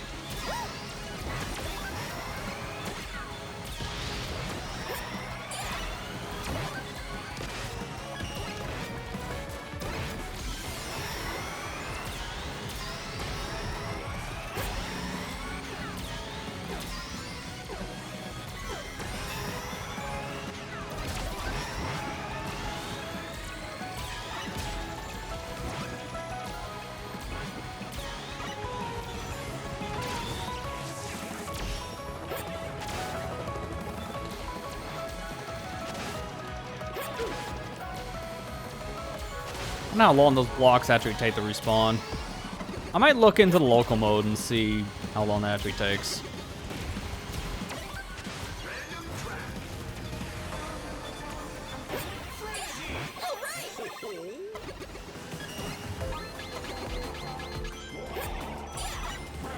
I need more rings. I got nothing.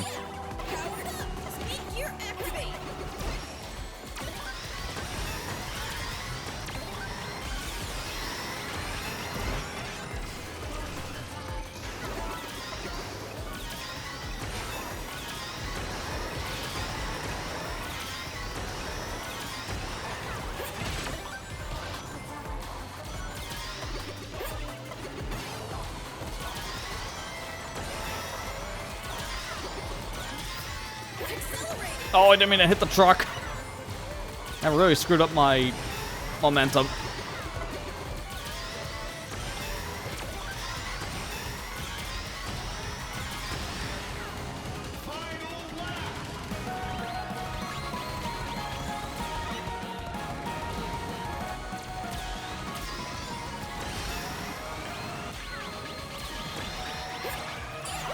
Oh, no.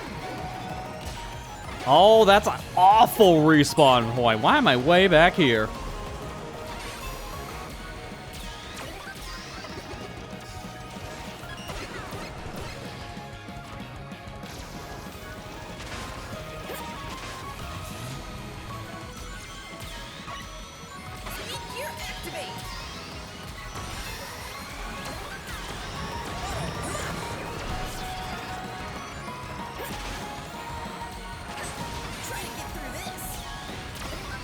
There's our tap.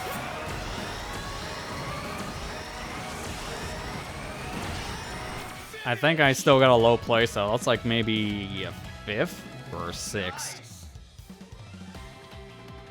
It could have been better. 7th. Oh, it's even worse than I thought.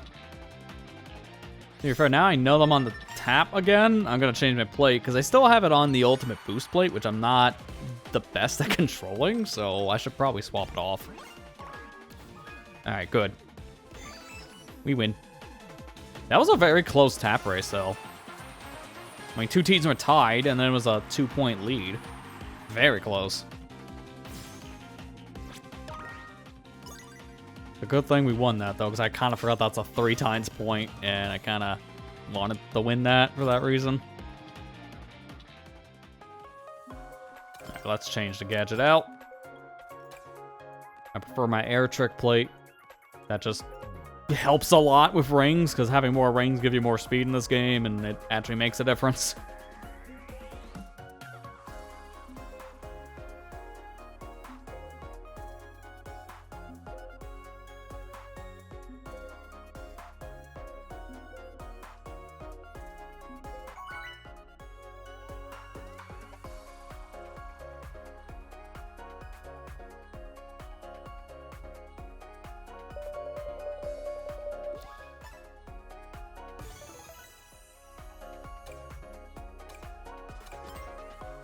Maybe one of these specific stages we can pick is not the Wily Castle.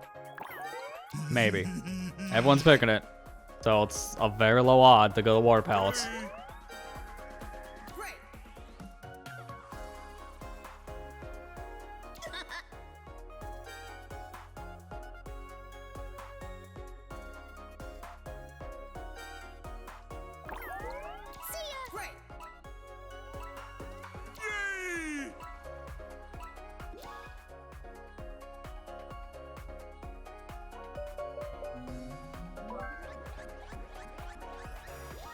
It was so close. I saw it. I saw it. One of the stages was not Wily. And it had to flip to Wily. Because the majority of people are picking it. Which makes sense. I think they'll have any more DLC for this past what the roadmap has announced? Or do you think they'll be last, in my opinion? I mean, didn't they say something about, depending on how well the game's success is, they might increase the roadmap from 1 year to maybe a 3-year support plan? I don't know if that was all talk or not, but if that's true, we could see another season pass, giving us more content. But I feel like, as it is now, Sega said the game underperformed. So I think what we have is probably going to be it for DLC, like what's in the projected roadmap now.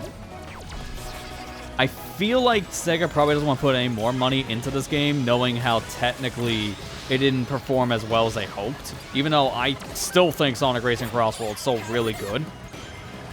It's one of the better Sonic selling games in recent years, and yet it was considered okay in Sega's eyes on sales. Sales expectations are just too high nowadays. But that might dictate more DLC, unfortunately.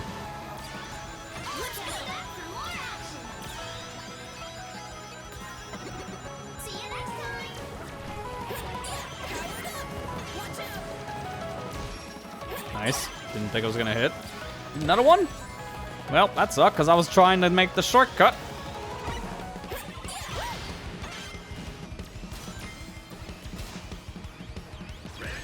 Yeah, in terms of paid DLC, the two things we know we have left is Avatar and TMNT. In terms of free stuff, we still have, what, 2 more waves or 1 more wave of announcements on free characters? I don't know exactly then on that one. I really hope we don't get another Yakuza character after this now. Like, can we make the pirate one the last one? We don't need that much Yakuza. Sega has a lot more they can pull from. They got Jet Set Radio, they got Golden Axe. They got Strider. I mean, they just released the new Strider game this past year. So, can we just get anything that's not a Yakuza rep? That would be preferred. Well, rip me. The double rip me.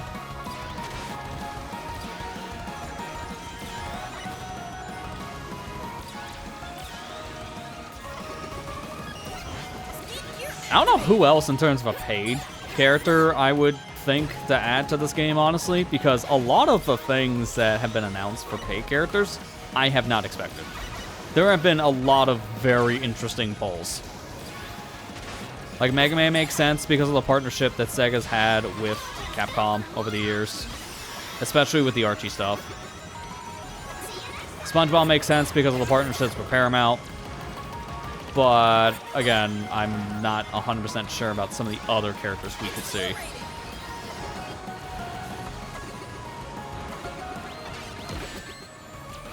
I didn't mean to do that. Somehow that still worked out. I was trying to put down the spike ball near the boost panel to make it not worth going for, and I did not clear the turn. I'm using a different character than I'm used to, so that didn't help. Yo, first and second? Alright, I think we probably have the win on lock. Oh yeah, sure enough. If we at least get first and second, it's pretty much a guaranteed win, no matter the circumstance.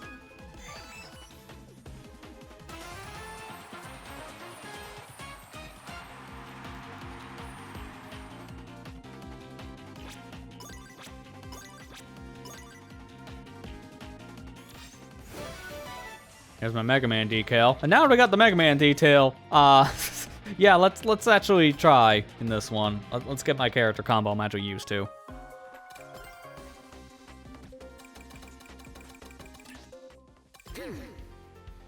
I know, boring, but I am boring.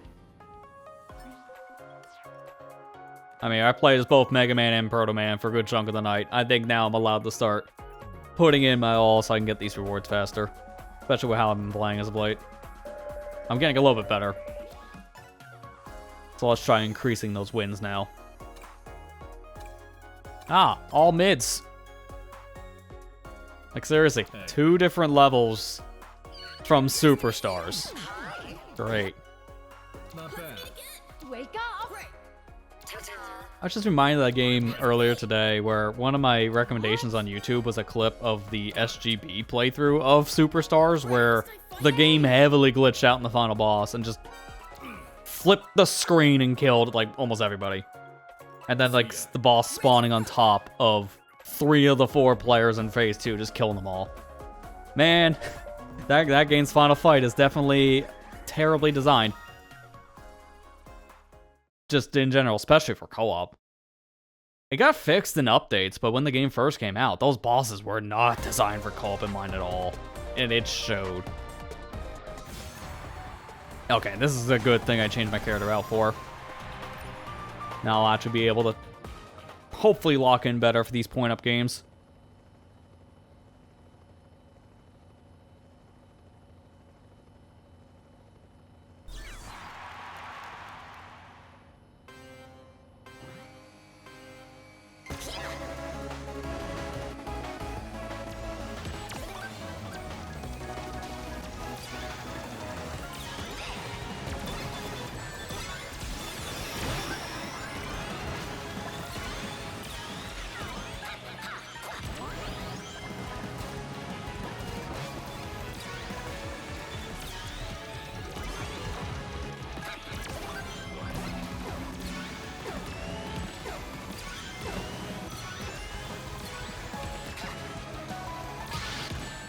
I had a feeling that was coming, but that's why I held on to this boost.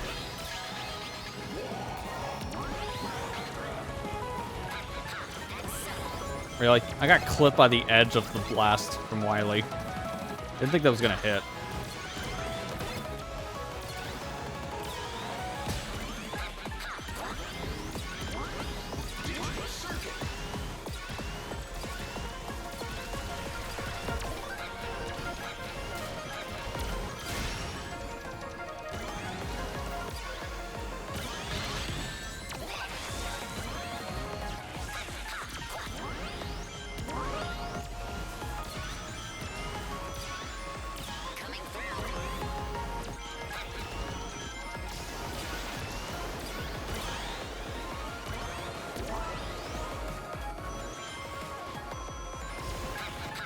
Is there a mod yet that replaces the music from Digital Circuit to the actual song from Shadow the Hedgehog?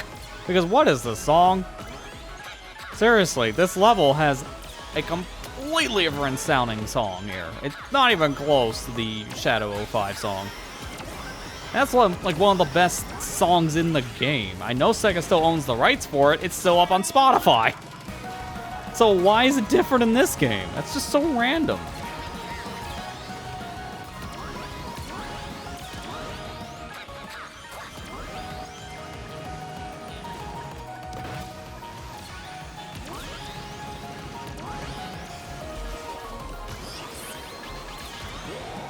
Well, rip me.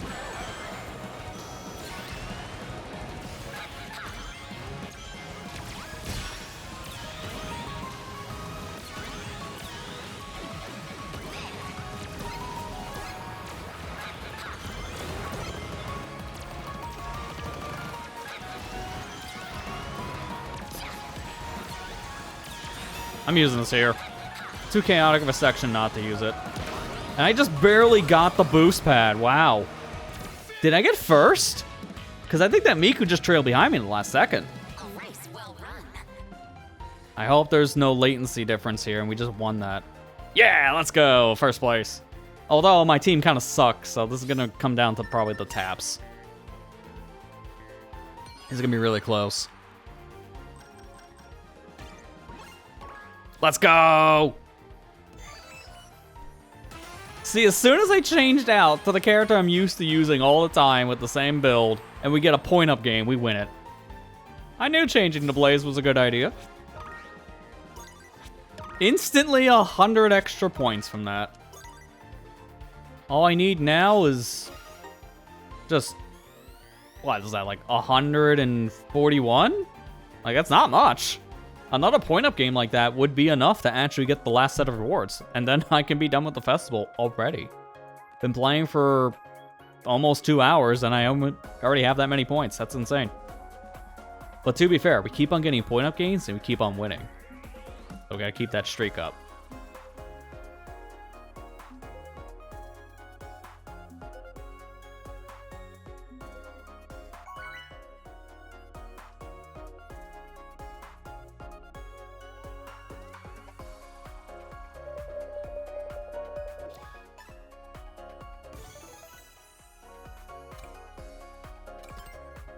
Gotta go to Chronos.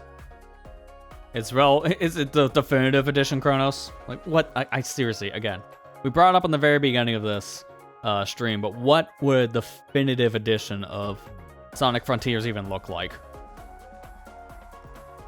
The game is released on modern systems already, so it's not like it's getting a resolution bump. It had free DLC, so you can't say we're packaging DLC in it. It's free. They have to make a whole new thing of content for the game. Like, I don't understand why would we get a definitive edition of that before anything else. It's something that I'm hoping the ESRB rating thing from, what was it, Korea is just fake.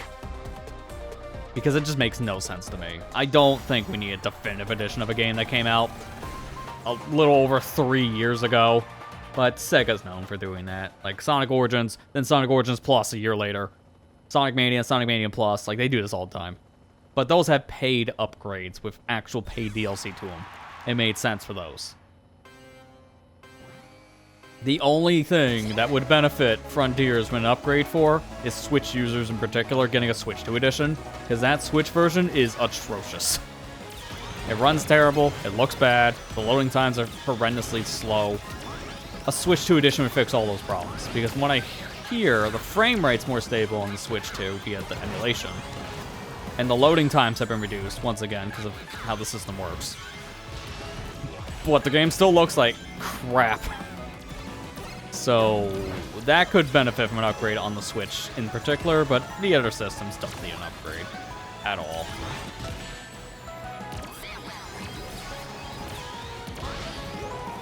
I'm just tired, man. I'm just tired of constant re-releases instead of just getting new games.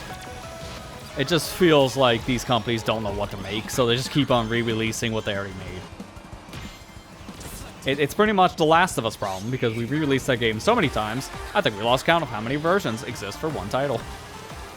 That game's gotten, like, released like 4 times so far. Original, remaster, Part 1, which is another remaster, PC.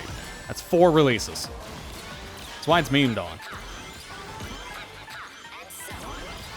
It's the modern day version of like Street Fighter 2 or Rayman 2, because it got put on everything.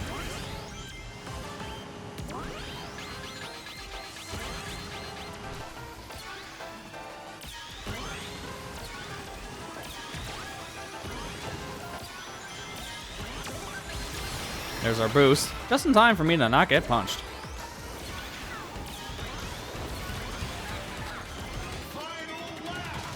Yeah, the draw distance issues in Frontiers is 100% an engine thing.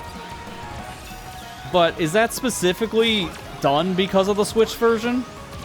I don't know they would fix that for definitive. Like, from what I'm understanding, the real reason why the draw distance is so bad is just because of the engine not being built for it in like open world sense. Because on the PC release in particular, I showed it with mods, you can change the draw distance. You can increase it, but it crashes the game and makes it very unstable. So you couldn't really increase the draw distance without the game bugging out, and it's because of the engine in particular. Hedgehog Engine 2 is just not made as an open world engine at all. Ah, crap, I didn't get an item. I'm just gonna take the risk by going this way. Because I want to get away from the chaos.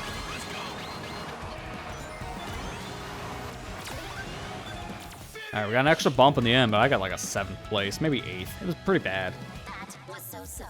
Missing an item there in the very last set is pretty much a death sentence.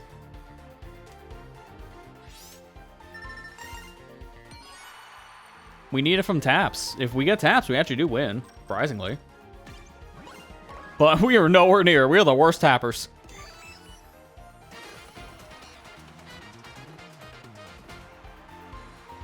But I don't know. I have a feeling, like, if there would be a definitive edition of Sonic Frontiers, I have a very stinking suspicious feeling they probably wouldn't change the engine. And not fix that draw distance thing, because it would require a complete overhaul, which is something I don't think Sonic Team is going to be allowed to do. They might just be allowed to make, like, some new content and bundled it with the old version, and then just call it a day. Because every re-release of a Sonic game before has not had any extra time to fix issues.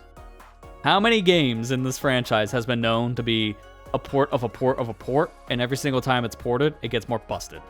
Sonic Adventure is the pinnacle of that argument, where the most stable version is the original Dreamcast release. GameCube had some issues, and then the HD version had more issues on top of the old issues. So, I don't know if they would go back and fix their problems in a definitive edition of Frontiers, just because I don't think they'd be allowed to, because of a time crunch. Come on. Hey there, Ethan, how you doing? Stay focused. Come on. Alright, it's one of those lobbies, so we're just gonna tab out, because I don't want to hear the spam. Every time, man. Every time we got a spammy lobby. I just hit Windows key. Peace and quiet.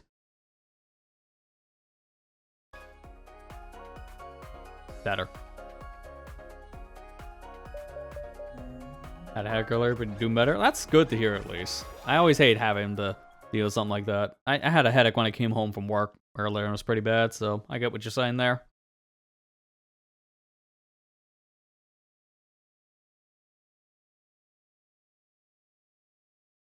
Is this going to be our first game where we're going to have a lobby issue? Thank you. I don't want to see that. This has been a very stable night for this game. I haven't had a single issue yet with these lobbies. So keep it that way.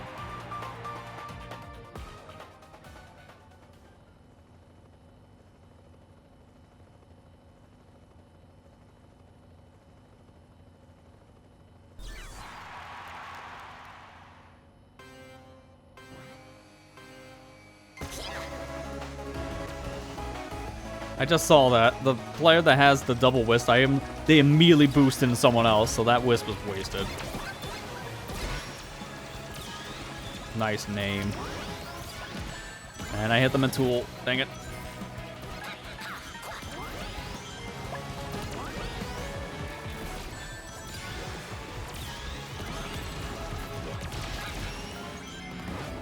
I keep on hitting Weenie Wife. I think it's just so I can read the name. Not being done on purpose. It's my target reticle.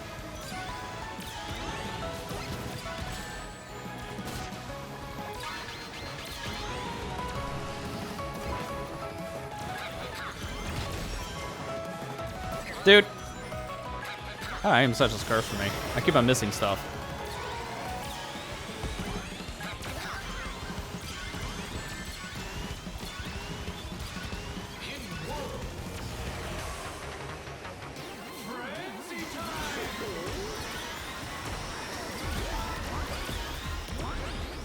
Those Pac-Man enemies always just confuse the heck out of me. Like, what was Sega thinking making that as an enemy type? Like, it's just so random. It's like one stage of the game. It's their Pac-Man wannabe.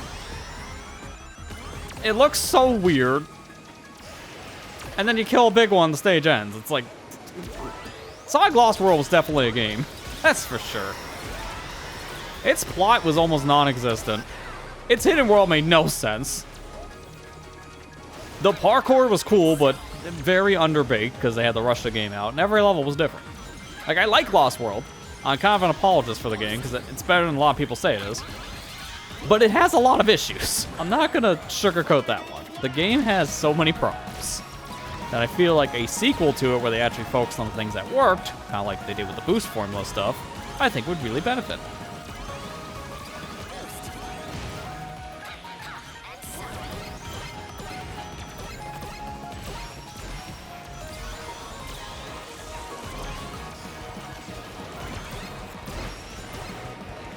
Stay low because I need the double.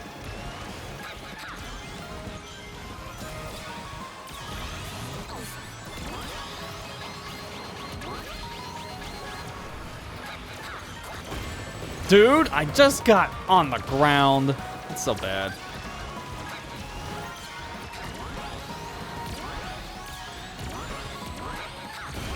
I gotta use those all immediately because I need the monster truck for the ending. I'm gonna just squish half the competition. That's all I can do.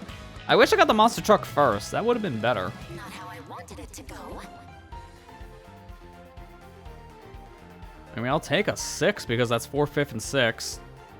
It's gonna come down to taps, but I didn't really get many myself. So I'm not sure who's gonna get this. At least it's gonna change out after this game in particular. Yeah, I had a feeling. I had a feeling we didn't have it.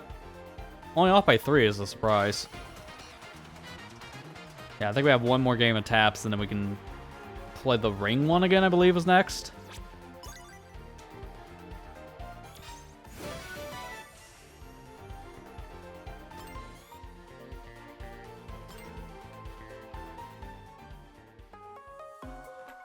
Yeah, it's ring grab. Okay.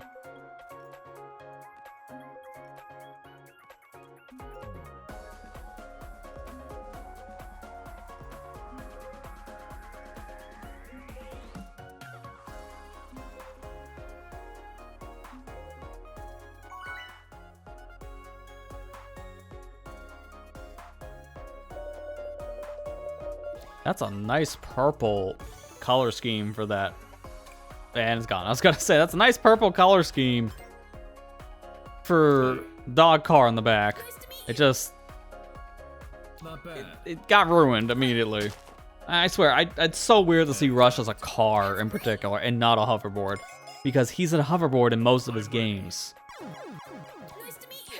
So why not a hoverboard? It also would have been a reference to Item 2 from Mega Man 2. And there's so much Mega Man 2 love in this DLC. So why not make him Rush Jet? Kind of weird. Missed opportunity.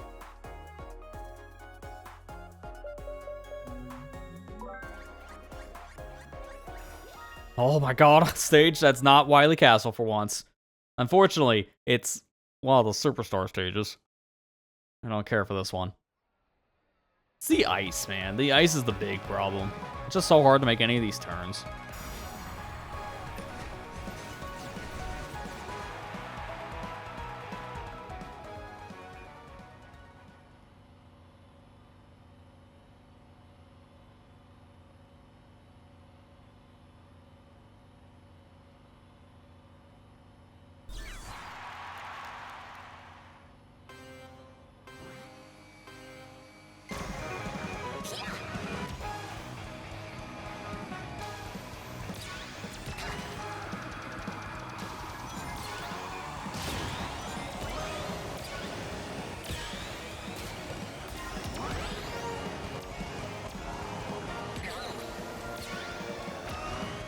See, that's a case where I don't like the ice. If it didn't break, I would have went right in the snow.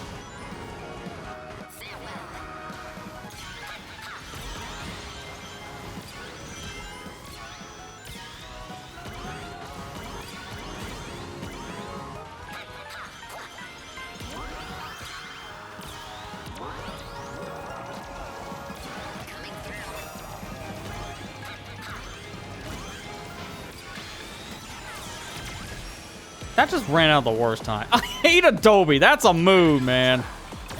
That is 100% a mood. And I can agree with it.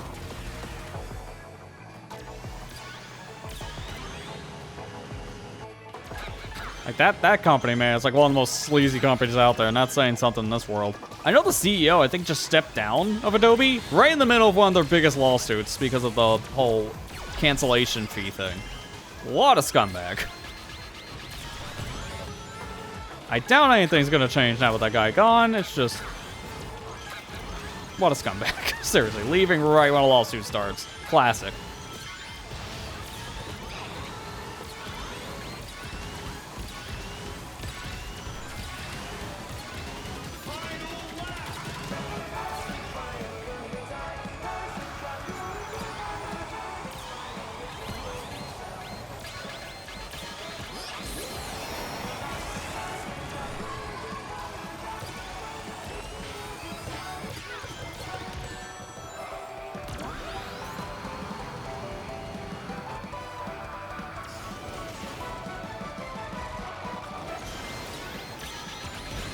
No, I missed. I was trying to block the red fist, but I couldn't aim properly by being in the air and all.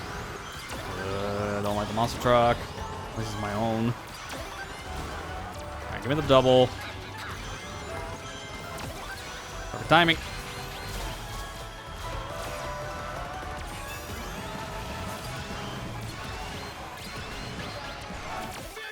What was that? Fourth? Fifth? See someone pretty far up, so I might be in fifth. I didn't get many taps at all in that race because every time I tried to find a teammate, they were like in the far back, so I couldn't get any taps. I mean, if Team Mega Man gets the taps, we still win. So it's either we get the taps or Mega Man does. If Proto gets it, we're screwed. And sure enough. So of course, as soon as I say that. That always goes.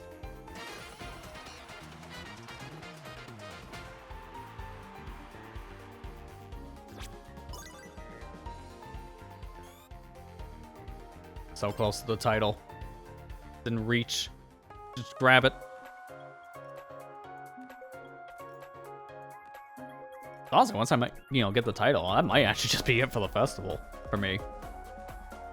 I just want to play until I at least get the reward, and pretty good. But hey, there's worldwides now, so as soon as I'm done with the festival, I can go back to the normal online mode, which is great. So I don't have to be in festival hell for the next weekend if I want to play this game. Because honestly, when the festival's done for me, I just turn the game off, and then I'll maybe play some of CrossWorlds online if I feel like it after the festival's over, because I'm not wanting to grind out any more festival once I get to at least 1,000 tickets. I just kind of feel done. Like, once I get the 1,000 point reward, then it's just 100 every time for a couple tickets. As important tickets are in the game, variety is also nice too.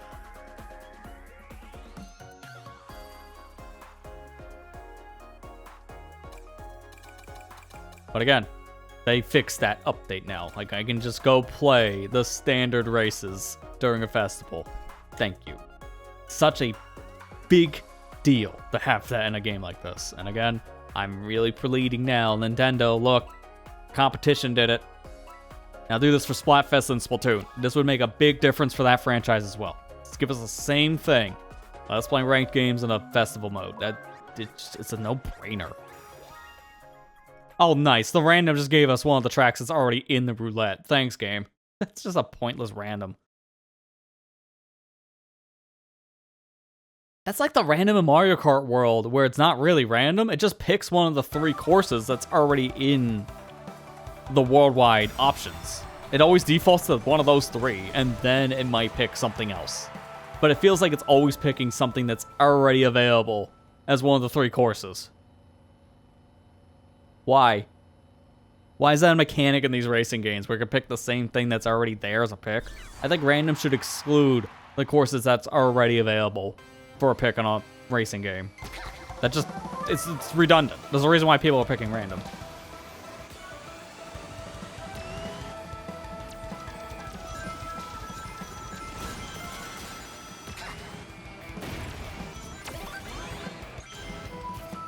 At least if I'm playing in like a closed lobby, I can, manipulate that more because I can turn on and off certain courses. That makes a really big difference with the random that actually work.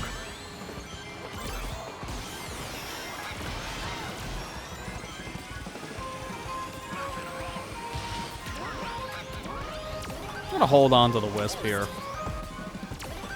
Not sure what's gonna happen, so I might as well hold it.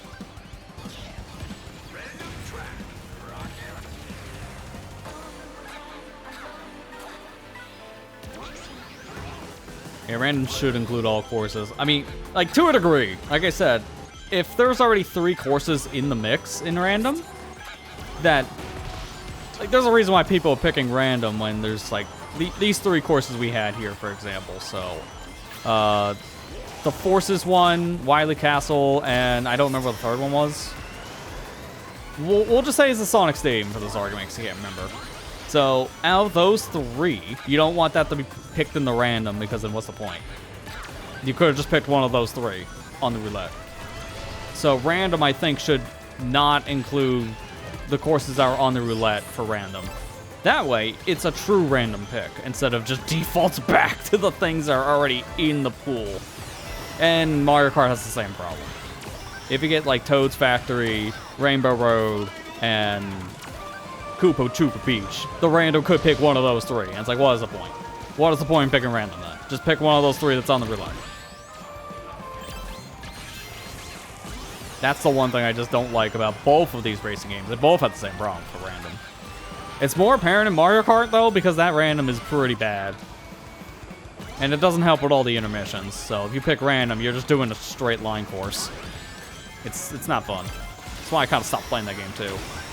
As much as I liked the new mechanics in World, I just don't like playing that game online. Unless I'm playing with friends. It's just not fun to play those intermissions, really.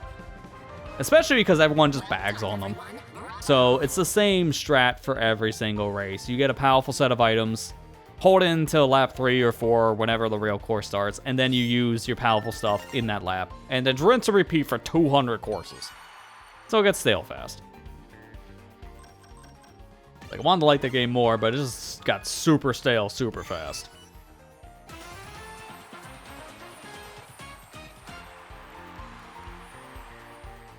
And that's why I think, like, at this point, I put more hours into this. I don't know how many hours I put in the Mario Kart World. I don't think my Switch 2 can tell me anymore. I need to boot the game up again, I think, to see. Because I think as of right now, I haven't played it in a bit, so I don't think that's in my top 10 played games. Oh, no, it is. 85 hours. That's why I have in that. A lot of that has been from the open world. While with this, Sonic Racing CrossWorlds is already at 63. And this came out a few months after Mario Kart. So these games are both pretty close. I feel like I've actually put more actual time into Sonic Racing than Mario Kart, if that makes sense. I've played more races in this, while I've done more open world in Mario Kart. Because I think about 15 to 20 hours of that was just single player grinding.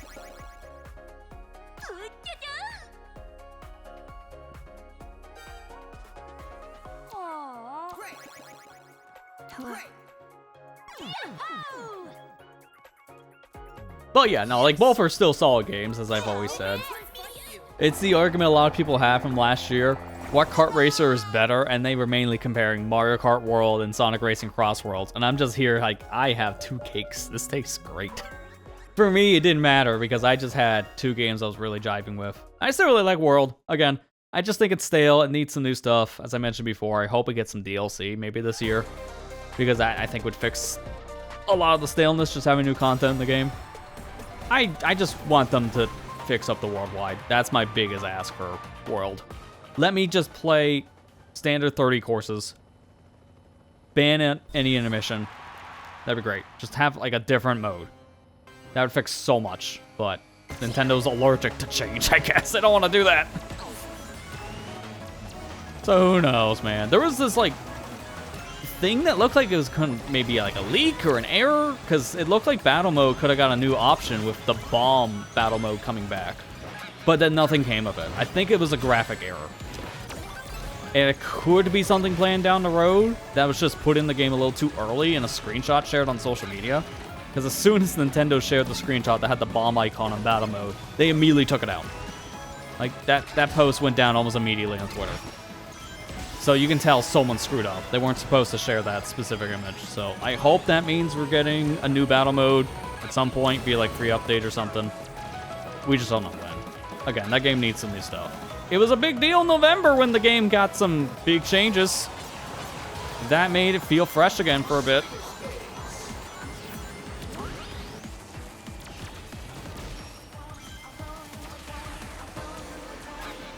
I don't know, man. The next kart racer I think I want to start putting time into is Kirby Air Riders, because I haven't played Air Riders since it came out, so I've just been kind of putting it off, honestly. I want to play it. I think it just, for me, it kind of came out at a bad time because I was working on all the Switch 2 review stuff, and then afterwards I was just burnt out, and I didn't want to, you know, push myself to play my Switch 2 when I wasn't really in the mood to play it, so I just started to play some stuff on my Steam Deck for a bit, and I just kind of not been playing too much to begin with. Starting February, and I'm going to be changing that a bit going into April. Getting back to just personal gaming time while working on video and stream stuff. And running in the trucks. Dude, if I knew that was coming, I would have held off on using my Wisp. Gist. And I got eaten. Yeah, I should have held that. I was trying to throw it before the warp point, but that just didn't work out.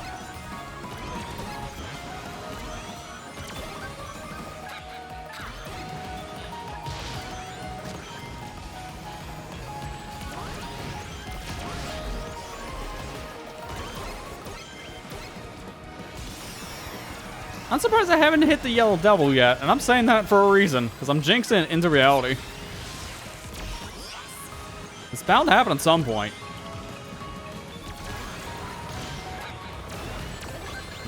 I was afraid of that. Alright, at least I get a item. I don't mind if I don't get the double, I just want something.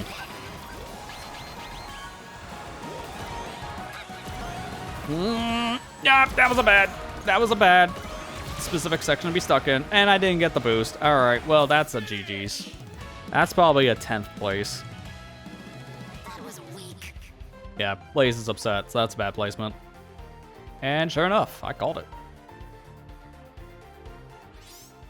I hope that Mario Kart World gets something for the 1-year anniversary. That'd be a good time for Nintendo to do something, because it's been a weird year for the Switch 2, I would say right now, at least like the start, because it's had almost nothing.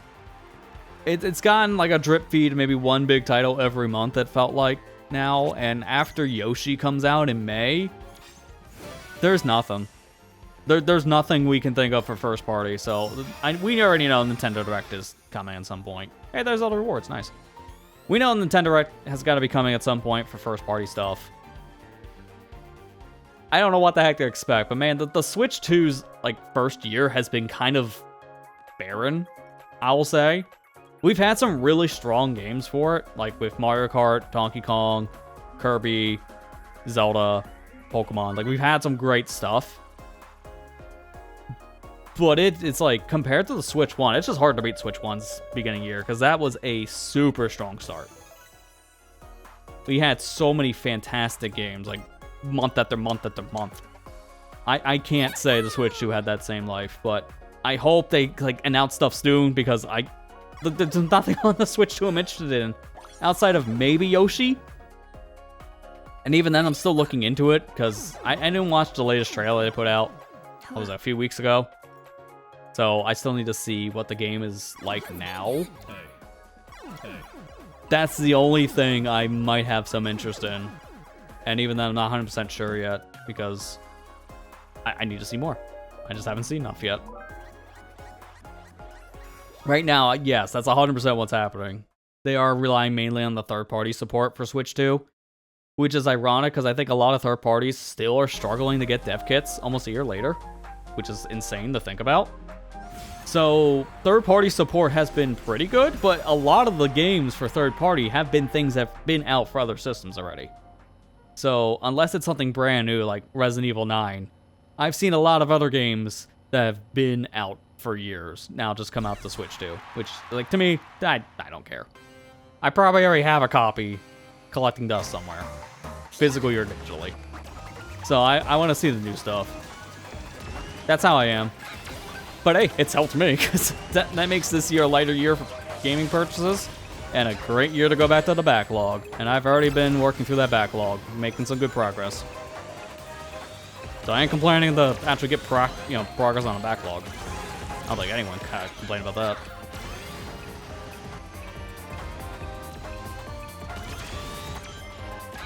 I don't know what that got eaten by. No one had invincibility. That was weird. Oh, barely got that 10. Nice.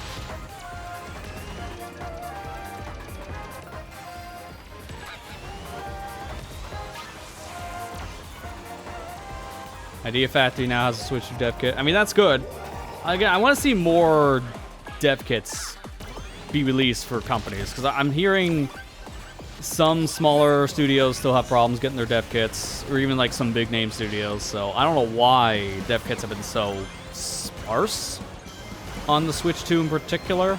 That's just Nintendo being Nintendo, I guess, with some weird stuff going on. But it's got to change at some point, because the system's been out long enough that that kind of stuff has got to get fixed at some point, right? Who knows?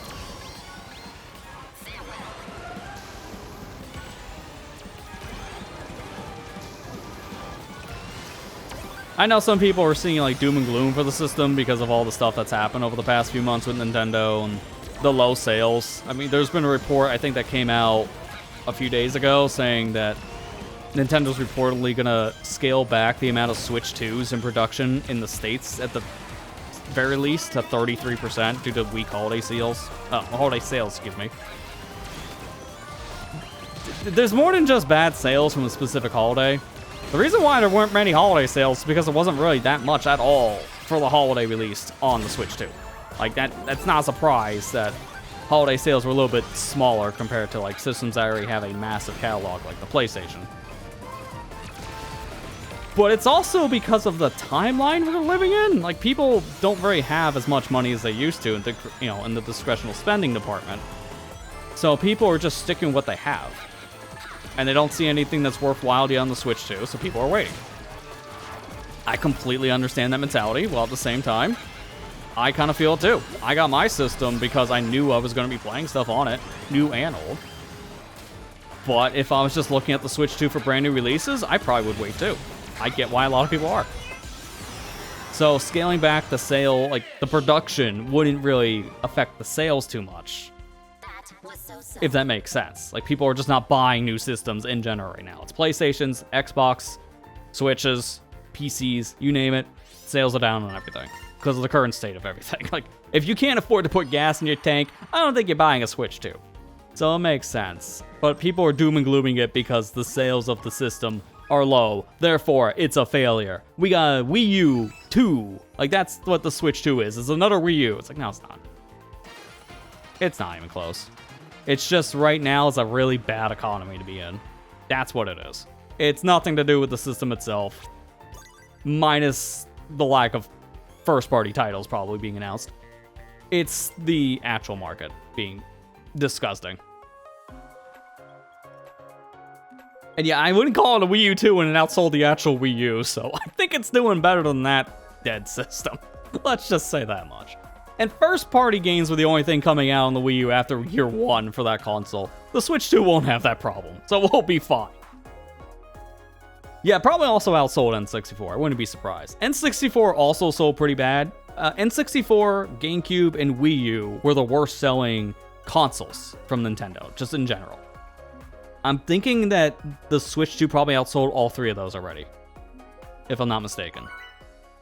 Because it did, like, what, over 3 million units in just the first month or something like that? Which we already know way past Wii U sales in that same time period.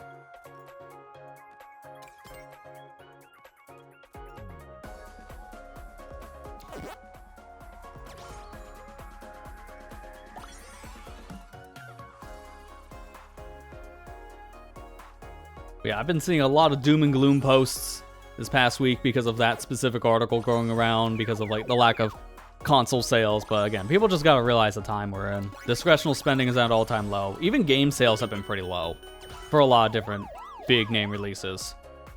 So it's not a surprise to see. Let's just ramp back on production on a thing we're gonna have sitting in warehouses and then have to sell at a loss. It's just a no-brainer at that point for a company. And then this week's news has also been kind of like a weird one, kind of like a good and bad news thing with the Nintendo physical price differences. So, for those unaware, Nintendo announced that for the Switch 2 in particular, going forward, games will have different prices depending if it's a physical or a digital version. The physical will be $10 more expensive in the US, but it's not actually going up in price. Digital games are just $10 cheaper now. So Yoshi, the new Yoshi game is like, what's it, $59.99 the eShop, and it's $69.99 physically. So $60 to $70. It's a $10 difference. So you're saving $10 getting it digitally. And they're doing this because of the cost of producing the physical game is more. And people have argued this for years, that games don't need to be the same price, physical and digital, when there's no difference at that point. Besides, we made it cheaper by not actually having production costs. Like, there should have been a $10 discount at that point. So, it's good to see. I was kind of worried that this would mean that maybe games would actually be more expensive, because Nintendo's been pushing that $80 price tag that we all hate. But they clarified in some interviews saying that, no, this is not meaning games are going up in price. It's just meaning that the physical games will just cost more compared to digital. So digital games actually went down in price, which is a nice thing to see, because I might actually start buying more of my games digitally, because Nintendo games rarely go on sale. and I can get them a little bit cheaper digital, I might start doing that. We'll see. Storage is not very a concern for me. I got plenty of storage space at this point, and if I'm running out, I will just re-download the games. It's not a big deal. So for me, I might start looking into the digital front because of the price difference. That's actually a pretty big savings over time. Like buying 6 games, that's $60 right there, saved, for example. That's pretty big. Yeah, this is also what Kira's saying here in chat is also true. Like, this is nothing new. The physical digital thing, this has already been something applied in other territories. It's just we are now getting it here in the West, in particular, in the States. Because I've seen that. That's why people were worried about the game prices originally when the Switch 2 was coming out.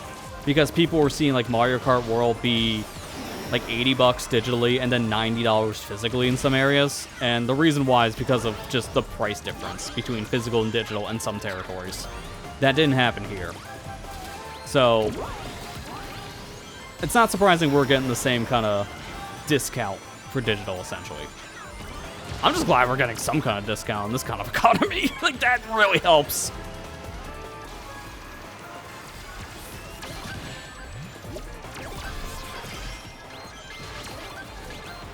I was hoping for a Wisp. Oh, this is a really bad spot. Yeah, that's going to hit almost everyone.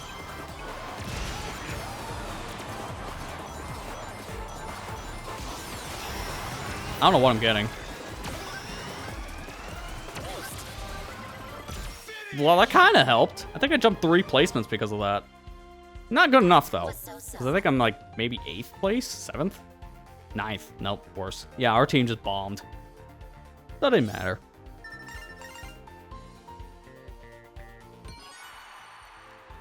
Alright, catching up at least with some of those sales figures from before. Or, you know, Switch 2 sold around 17 million by the end of 25, which is more than Wii U by a substantial margin. Wii U was only 13 million. It's not more than the GameCube or the N64. GameCube was 21 million, N64 was 32 million. Okay. So, it's close to GameCube. Switch 2, 17 mil to GameCube's 21. Give it by the end of this year, and Switch 2 will most definitely be past GameCube.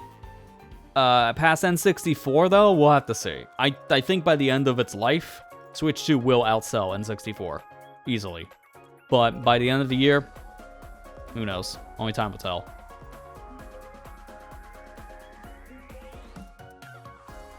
I mean, to be fair, though, that's still strong for sales numbers. Like, being that close to GameCube already, not even a year into its life.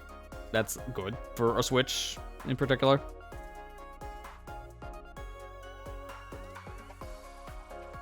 Yeah, that's another thing, too, Kira, about this price difference for digital.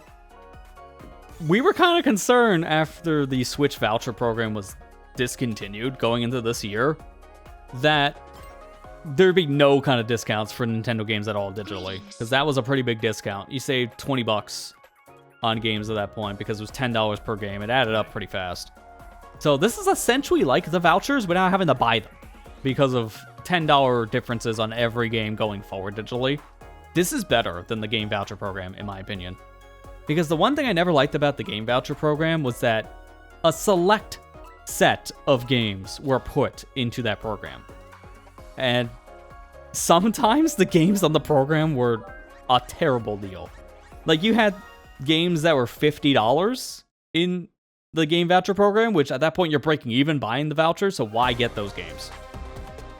So, just $10 cheaper getting the game digital for Switch 2 stuff. This just makes more sense because every game will just have that across the board. And it won't be some weird skew. So if a game can release physically for $60, maybe it'll be $50 in the eShop. You'll still get a discount. This makes more sense than the voucher. And again, you have to buy them, so you can buy them in pairs of 2. You weren't able to just buy one voucher to get a discount, so sometimes you just want one game from a voucher, and you would just sit on the other one for who knows how long. And that never, I think, even included sales. So if you could have gotten the game cheaper from like an eShop sale, well, tough. It doesn't work with a voucher. You would have to essentially eat the difference. So this is just better in general. And yeah, also only first-party games too. And there were, I mean, we don't know if that's going to be the case with this the physical price difference. If physical games from third parties are going to be more expensive or less expensive, we'll just have to see going forward. It would be nice to see the same thing for third parties too. So $70 game from Capcom becomes $60 eShop. Like, that'd be nice. But yeah, it's still going to be up to the third parties, so who knows what we're going to get. Some third parties are pretty good about how they price them stuff. Others are not even close. Others are very greedy. We'll just have to wait and see.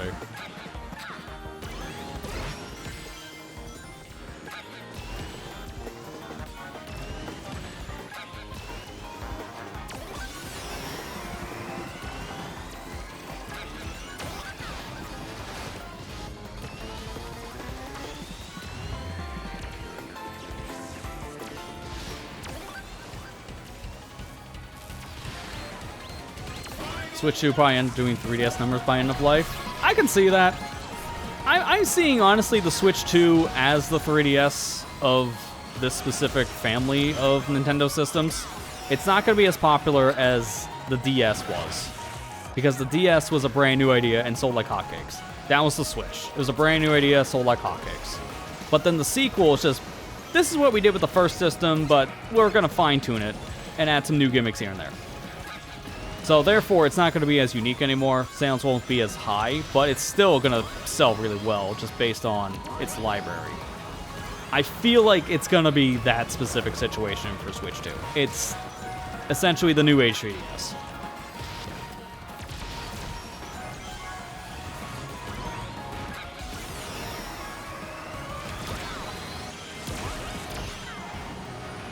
Did we just get first and second or first and third? I can't tell what happened to the second place vehicle there, because they got hit in line. It depends on latency. Ah, no, they still got second. First and third is still really strong, though. Because that gives us almost enough for the full win. If Proto Man takes the rings, we still win. We just need to hope Mega Man doesn't take it. Every single time I open my mouth, man. Every time. I even got some extra rings in the end, too, hoping that would be enough. But we did the worst on rings.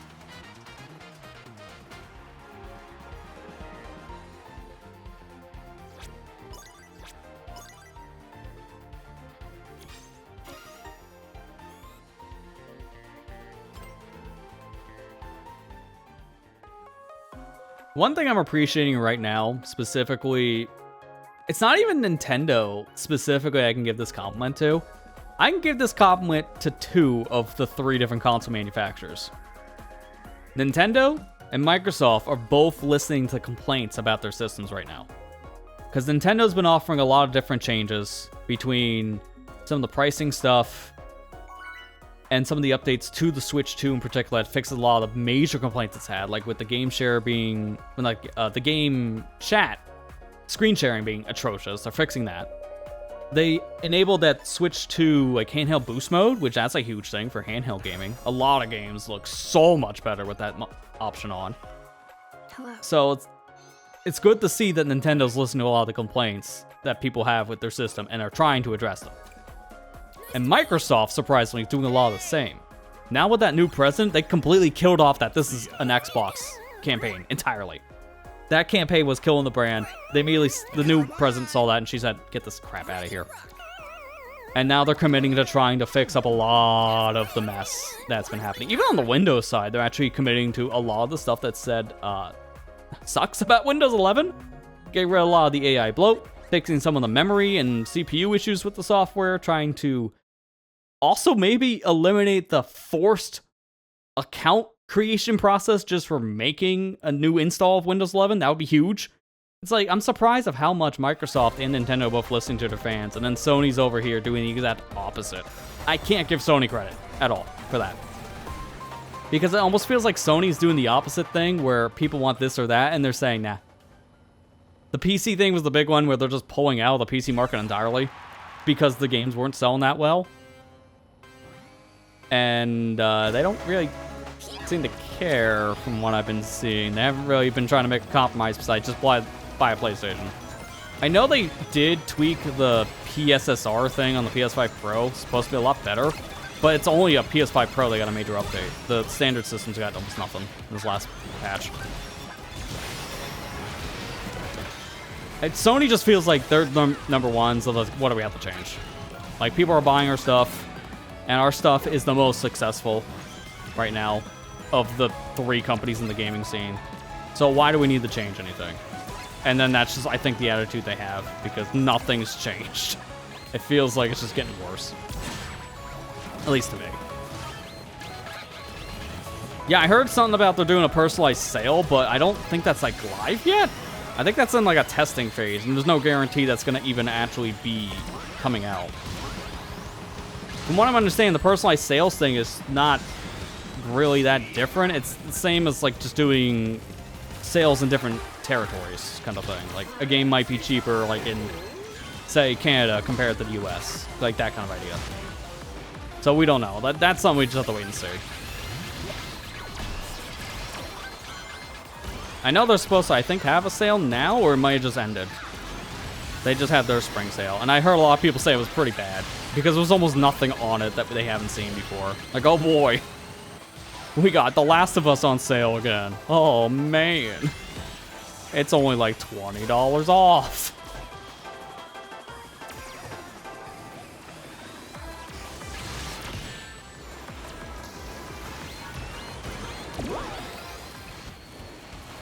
I'm glad I did that. I didn't know I was going to be goop. Ah, crap. Didn't see that coming until it was too late.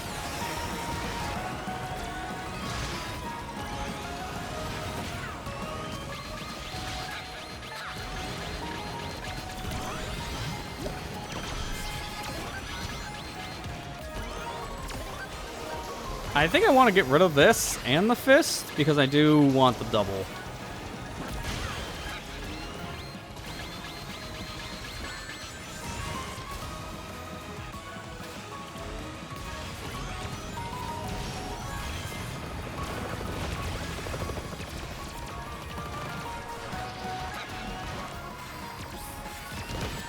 Dude, I drifted in the left one.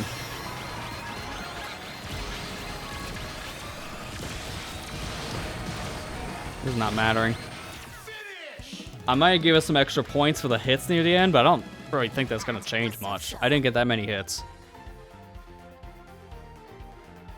Yeah, I noticed that too, Ethan. Yeah, Gravity Rush Master is barely on sale, and that got pulled like years ago, I think, from production on a physical. So you just have to wait for it to go on sale digitally or pay a lot of extra money just to get a disc, which I'm not doing. I'll just buy it digitally at that point.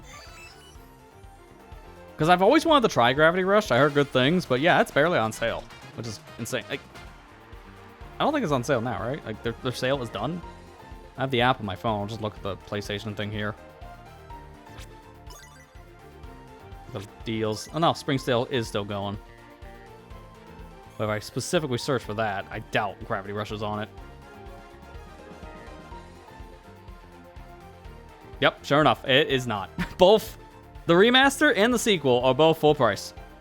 It's like, what's the point of a sale when most of your first party stuff is not on sale? It's a joke. Like, their sale is kind of bad. We just ended the Steam one, I think, earlier today, and the Steam spring sale is pretty good. I saw, like, Call of Duty Modern Warfare Remaster was $6, 90% off, which I don't think a Call of Duty game has had a sale that extreme before. So that was a really good sale. Resident Evil Remake, like the third one in particular, I saw, like, for $3. So Resident Evil 3 was super cheap. And then there was a lot of other games on sale. There was a lot of like 40 to 50% sales on a lot of different titles. The usual stuff. It was always solid. Like, I can never complain about a Steam sale. There's always something good on it. Nintendo, I think? Did they have one or did they not? I don't remember. They might have had one, but it was very short. The spring sales for a lot of companies have already ended or are ending soon, so it's hard to remember.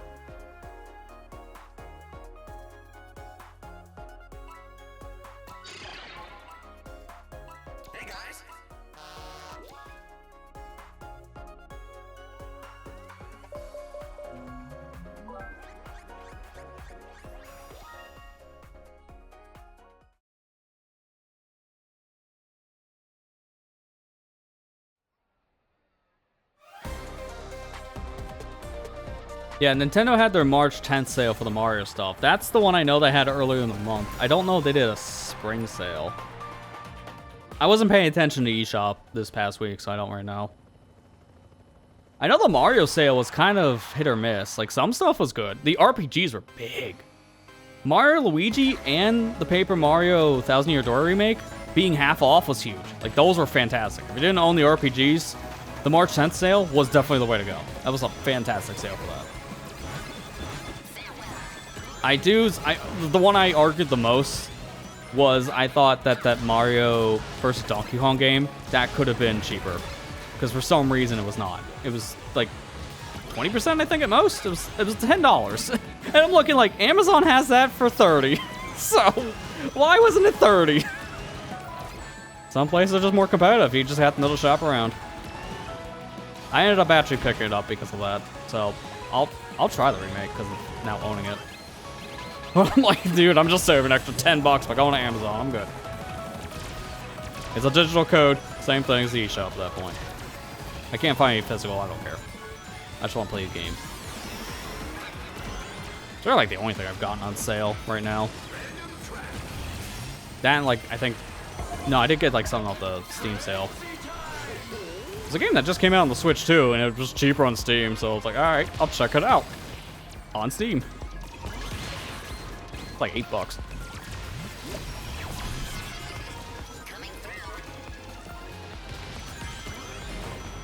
This is a really good spread. I want to hold it.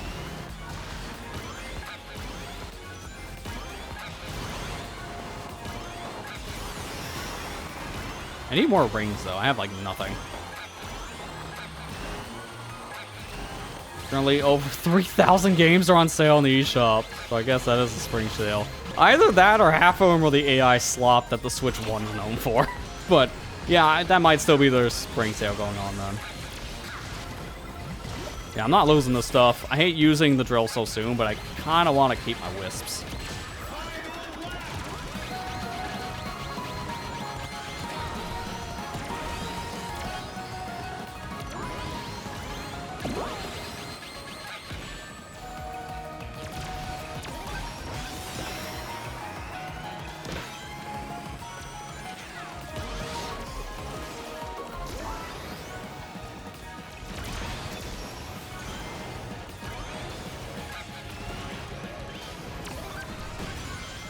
Yeah, good chunk is probably AI slop. See, like, we all know what the eShop's for.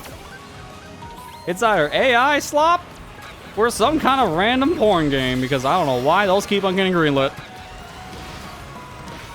Didn't Nintendo say something like they're gonna try to fix up how the eShop was, like, filtered on that stuff, and then just nothing happened? Oh yeah, we're gonna fix up the slop. More slop got put on the platform. Well, I don't think we fixed it, Chief. Oh well. Like, that shop is just a mess. I think we got this one. First place, and then 3rd through 5th is pretty good. Yeah, 42. We're good. I'm playing up until the next rotation at 11, and then I'm going to probably end it from there. Playing just a little bit extra now, just to get some of those extra tickets. Figured I'll just do that to cap off the night.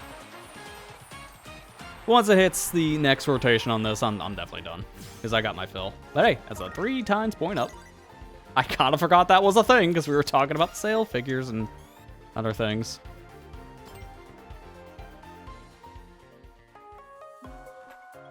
That's another thing, too. I'm more motivated to keep on streaming when we have, like, actual conversations going. Because now I'm just kind of in the zone.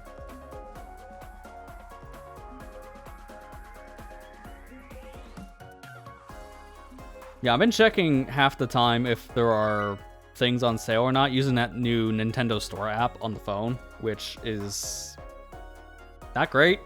I'm gonna be 100% honest, this app's kind of bad. I have a bunch of stuff like in my wish list, and none of that was on sale, so that's why I figured the spring sale was over on the eShop in particular. What I don't like about this app in particular is that when you go to like click into one of the things, so I'm gonna click on like this Pokemon, I think I hit it, it just loads a web page. Like, what is the point? The PlayStation and the Xbox app both just load it inside the app, but this is just a glorified hot link, essentially, which is just like, alright, that's kind of stupid. I still use it just to keep track of the stuff on my wish list, but it's just, why couldn't I have that all in the app? This is kind of weird.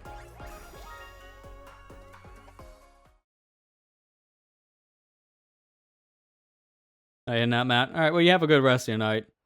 Take care.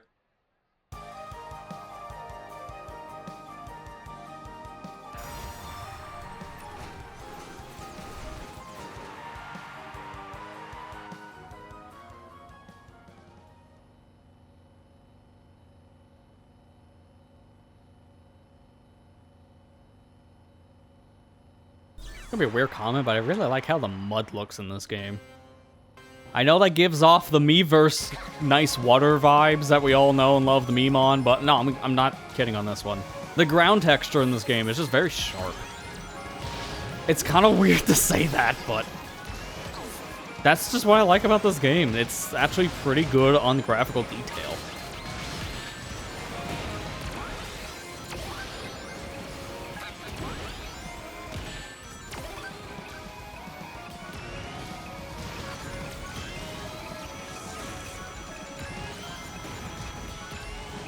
Yeah, Water Guy would love this game. He would pick water palace and go nice water. We know it.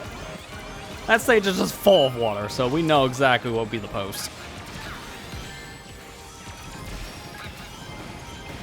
Wonder whatever happened to that guy.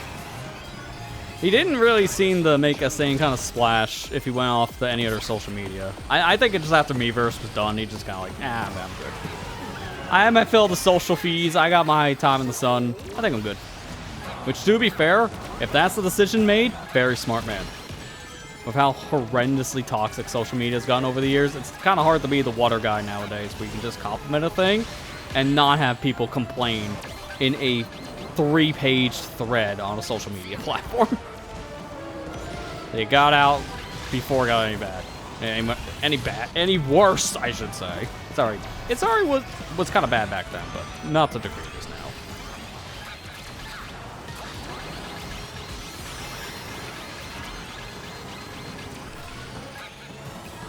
Yeah, I had a feeling I wasn't gonna make that. That sucked.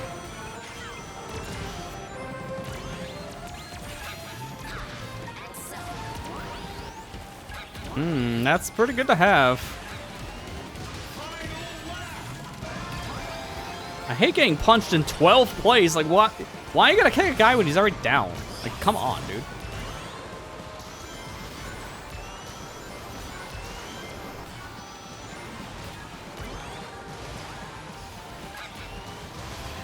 Why you left social media? Now, mind you, I had to think of the context for a second. Like, wait, you left social media because the water guy left? Yo, I would do that too. No, I know it's because of the toxic thing. Yeah, I barely use it now. I mean, honestly, if you're gonna use a social media, Blue Sky is the way to go. Pretty much everyone I followed over on Twitter just left because of how terrible that platform got. It is toxic. Not to mention, it's just filled to the brim with ads and AI crap. So that's why everyone jumped ship, and it's just more positive over on Sky. So if you're gonna use a social, that's the one I recommend. And even then, I'm not using it much. The biggest thing I do besides post about video and stream stuff has been posting about the games I've beaten over the past couple months, which has been a fun way of using social. I just realized the other day I forgot to do that with the Sonic Triple Trouble stuff. So I might just end up updating that feed soon, because I forgot to talk about the Game Gear and the 16-bit remake. I'll probably post about those over the weekend, because I have stuff written down.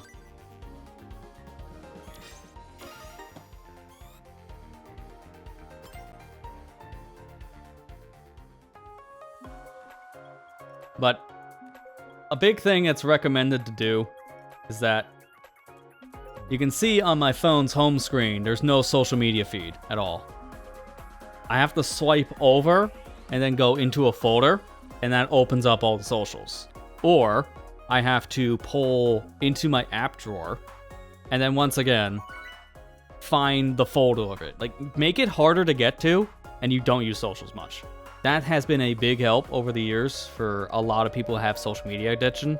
Just either move it to a place that's inconvenient or just delete off your phone. Because a lot of people keep on reaching their phone, just look up social stuff.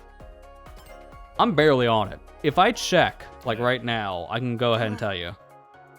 If I go into my digital well-being setting, and I can see here, I'm ready. Great. if I look just today alone, these are the apps in particular I've used the most of. I'm ready. And the only social media on here See ya. is YouTube and Reddit. YouTube to watch videos and listen to music. And then Reddit, because I just keep on scrolling. I'm starting to have a little bit of a problem with that one, just to read a bunch of different... Like, that's where I get some of my news. I just scroll through some of the feed to see some of the things people are talking about. And I saw the big news today about the Mario movie. I'm not going to talk about that one, because it's technically a spoiler, but nobody's treating it like a spoiler. So I'm seeing that poster go everywhere. I'm keeping my mouth shut on that one. A big character specifically was revealed. I'll leave it at that. But, yeah, you look at my specific feeds here, and most of my time is spent either in a browser looking up stuff, watching YouTube videos, or listening to music. It's like, I'm not very on socials much. At all. And that's just because I don't really want to spend much of my time. You can add it up for the whole day, and it's less than an hour, which is how it should be. And even then, I think most days it's usually around 30 to 40 minutes tops. Again, how it should be. I'll just open it for a quick sec, scroll to read a thing or two, close it, maybe a minute or two later. That's it. It's so healthy. That's how I've been for years. I'm just trying to convince more of my friends who've had some social media addictions to, like, hey, try that, or get rid of your app on the home screen or something. It makes a big difference, and I've helped some people actually with that already.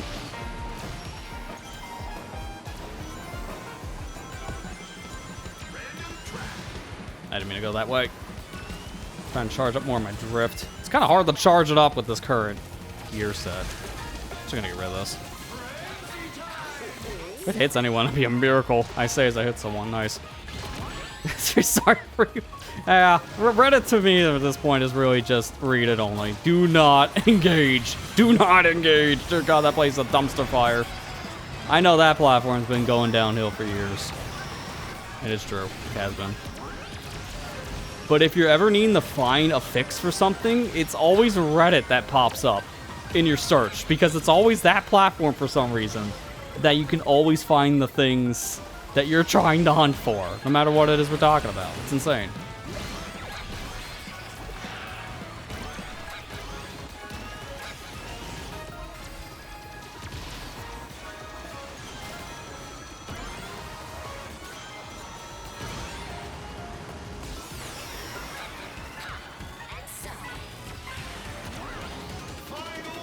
I can never remember what the fastest path is on this one. I think it's go this way. And then I go here.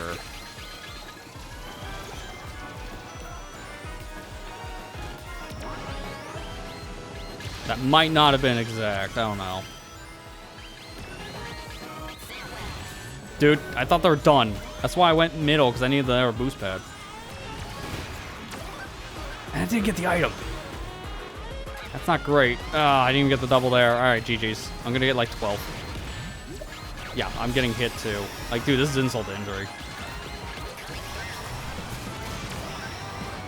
We gotta hurry. Go, monster truck friends. That might have gotten me 8th at most. That was not helpful. I need the items earlier than that.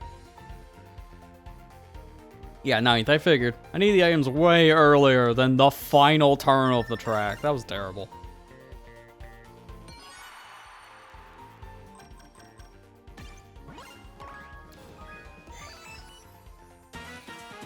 Oh, and speaking of the Reddit thing, the reason why that's been used so much as of late specifically is because of me dealing with all the quantum fiber specific crap. Because I swear everything I needed to look up pointed back to Reddit for some reason. Sure. I can at least thank that platform for giving me the old firmware for my router that fixed my problems I was having with it. Because I couldn't find it anywhere else. And then there's just a random link saying, here, have the old one that actually works. It's like, thank you. That's what I mean. I mainly use it as a forum specific to troubleshoot stuff. Matt left Mario Kart World on. That's about right. He does that a lot. That's why he's even saying his times are kind of bloated, because he just leaves the game on and does something else. I can't really do that with my games. If I know I'm gonna step away for maybe a minute or two, sure, but I can't leave my system on if I know I'm walking away for an unexpected amount of time. I gotta put it in sleep mode at the very least. Because I don't know when I'm gonna come back, so I don't want to waste power. Hi. Hey. Nice to meet you. Yeah, I mean, that won't ruin the system because it's designed to run Nice to meet you. for extended amount of time in general. Like, it's designed with both the dock fan and the system fan to keep it cool for hours on end for gaming. But you still don't want to overuse your system, just to be safe, right? That's how I always feel.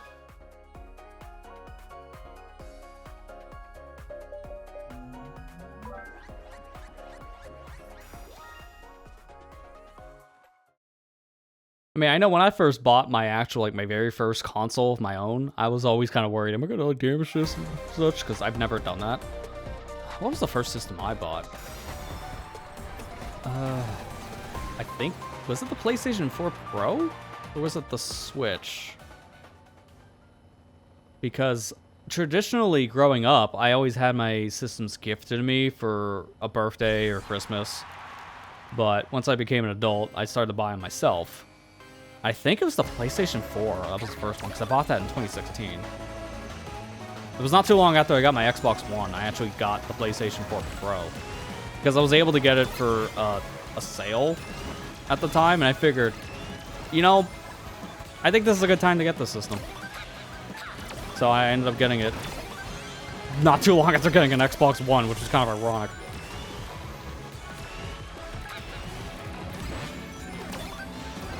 I ended up playing both systems pretty equally back then, to be fair, so. That's kind of how I am now with the Xbox Series and the PS5. I play them pretty equally. AKA, barely. Hey, I put a lot of time into Astrobot, man, alright? Next thing I'm probably going to end up playing on the PS5 would maybe be like Ghost of Tsushima, or I don't know what else, honestly. It's probably going to be Tsushima. Because a lot of the Sony games I ended up getting on PC because I didn't have a PS5, so games like Ratchet & Clank, the Spider-Man games, stuff like that, I own on PC. Because I didn't have a PS5, I ended up just waiting for the PC ports. It was a good call, until Sony said, screw the PC ports. They sell like crap. And now I'm sad. So I got my PS5 in time, at least, but it would still be nice to have them on PC, because then I can play them on the go with the Steam Deck. And unlike the PlayStation Portal, it's truly on the go and not streamed.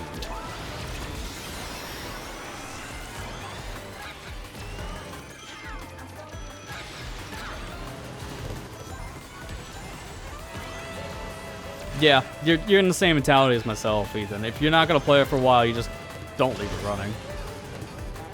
I mean, the Switch and the Steam Deck, like, they're really the only systems I will leave in sleep mode, because I also did that with the DS and 3DS. If it was in the middle of a game, I just put the thing in sleep mode by closing the lid, because it didn't really drain much of any power. It had no heat. It was fine. The only system, ironically enough, that was really bad about that was the Wii. Its standby mode was actually known to be a big problem when it came out, because standby mode kept the system running enough that it produced heat. And it killed some Wii's graphic cards because of that. Like, I actually have a Wii with a bad graphics card in it because the previous owner used standby mode for a majority of its life, and it burned the GPU. So it has a lot of artifacts on the screen. If you left that system in standby mode, it was really bad, but it was the only system I know of where standby mode actually damaged it. No other system I can think of ever had that issue. So I don't mind putting the handheld systems in particular in sleep mode because they use like no power and they don't have any heat. The Switch does kind of have some heat to it when you put it in sleep mode, only if you have it in the dock and have the Ethernet turned on. So if you let the system download while in sleep mode, it will connect to the wired connection and it will wake the system back up without waking up, if that makes sense. That puts it heat. That puts some heat on the system. I just turned that setting off, fixes my problems. I noticed that after year one on the Switch 1. So it's a very easy fix. Like, I'm not using the system, not downloading either. So I just put them in sleep in particular. But my systems I'm putting in like cold storage, like I have my OG Switch, that's off right now. The save on its overall battery. I kept it charged enough and then put it in storage. And by storage, I mean it's sitting on the shelf over here. But it also has my backup for the Pikmin 2 challenge mode stuff on it right now, as I haven't started it on that Switch yet. So I put the system in airplane mode and then turned it off so it can't back up the save for my Switch 2. That way, if there was a recording screw up, I can go backwards and pull the old save and then just go from there. Thankfully, I didn't need to do that, so I can turn the system back on and let it update its save now, but I just don't really use it, so I just kept it off. Hey, Nice to meet you. I'm ready. Yeah, I'll do that too. If I have a download queued up, I'll leave the system on and walk away, but I'll constantly come back and check it. Thankfully now, with the newer consoles, it's not that bad, but it was really bad Not bad. with like the PS4 or the Xbox One, and especially the Switch for downloads, so I remember having to do that a lot. Like, you want to download a game on the OG Switch, and it was like a couple gigs, that's like half your day. With good internet. I can't imagine on bad internet for how long that could take, but the Switch can only cap out like 50 download, which was really low. So I remember doing that a lot with Switch games, and I'm so glad I'm not doing it anymore with Switch 2. It's just so much faster.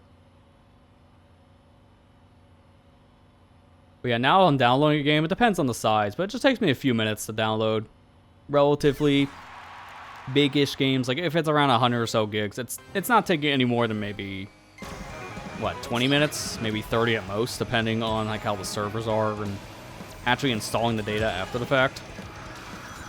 And that's just been nice. Installing data from a disc, though, still sucks on the PS5 and the Xbox Series. That can take a couple hours, depending on how big the game was. Like, I remember I needed to install Doom on my Xbox Series X so I can showcase some loading differences between the OG system, like the Xbox One, and the Series. So I had to install the game from the disc. And man, that took a few hours. That was painful. Like, it didn't take long to download the update, but to install the game from the disc, it was like an hour and a half or something like that. It was insanely long. And I needed to install the data first before you can download the dang patch. So there was no way of speeding it up. It was terrible. Like, that disk drive is so much faster than the Xbox One, and it's still slow because it's a disk drive.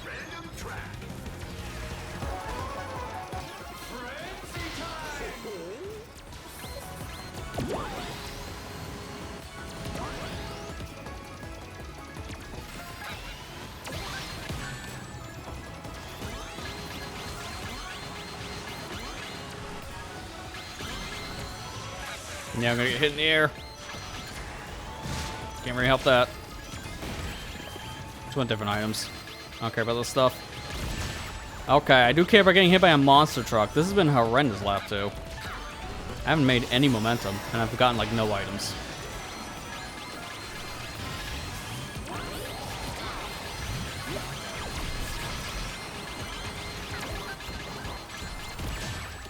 This has been a horrendous lap too. Dear God, everything happened at once.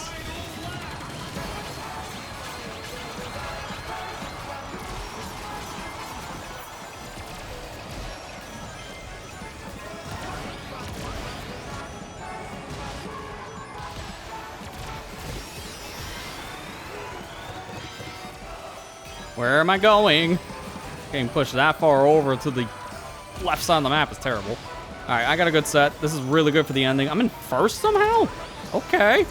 I'm kind of worried about that, but I got a monster truck to save me from anything dangerous. And I also got a whisk to take this shortcut. There we go. And that's why I saved it. I'm not going to take the shortcut. It's too risky now.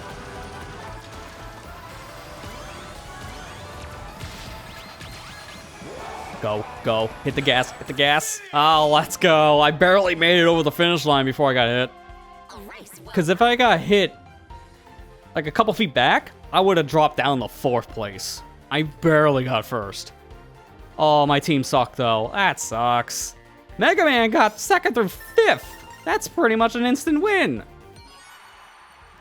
So close, man. So close. Because if any of my other teammates placed higher, we would have won. Wow. I hate that. That's insult to injury. Now I'm mad. Alright, fine. I'm doing one more because I'm mad. I'm bitter about that. I want a decent race because I did so good. That's a first place victory, and my teammates decided to take a nap. That's what it felt like. Yeah, one more. One more.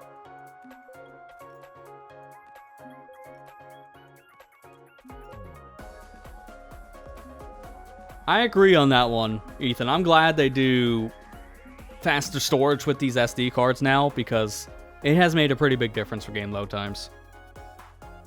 Like, when I'm playing games on my Steam Deck, I've noticed the difference in loading time between having it installed on the internal SSD to the original SD card standard.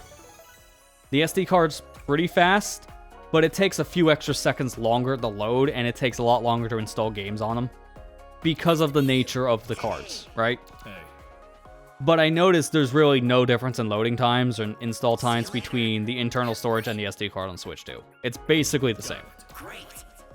So it's expensive, yeah, but I think it's a necessary standard going forward. And the cards will come down in price at some point. I don't know when now, because I was hoping within a year or two, the cards would be more affordable. But then going into 2026 became the whole AI garbage crap for every single PC component. So that makes SD card prices go up too. And that's disappointing. So who knows when we're gonna see prices on these cards become affordable. A card I got for 30 bucks last year now is 60 bucks on sale. So I don't know, man.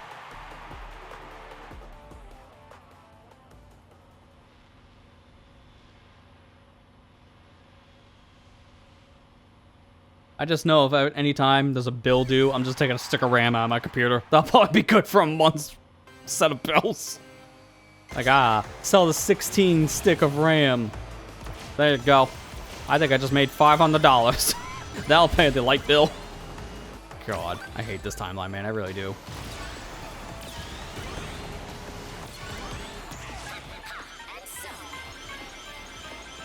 Yeah, you bought 3 of those cards at a good time. I only ended up getting one myself because I don't really need that many. But I got it for $20 because I had a gift card at the time. So I figured $20 for 256 gigs. The price to performance on that is insane. I can't pass that up. So I ended up picking one up myself, but I only have one extra. My 512 is not really close to being filled, to be fair, so I'm not worried about it. The only thing that was close to filling the stupid card was Apex Legends, and I only installed that for the Switch 2 review to show off some mouse mode stuff. I've since then deleted it, because I don't want that on my Switch 2. If I'm gonna play Apex, it's on PC. It does not need to be on my Switch. So that freed up a good chunk of the card. I have like over 200 gigs free. And I don't see me filling that up anytime soon. And as mentioned before, if I fill things up, I'll just re-download my stuff. Because the Switch 2 doesn't take that long to download, it doesn't really matter. That's why I do all my systems anyways.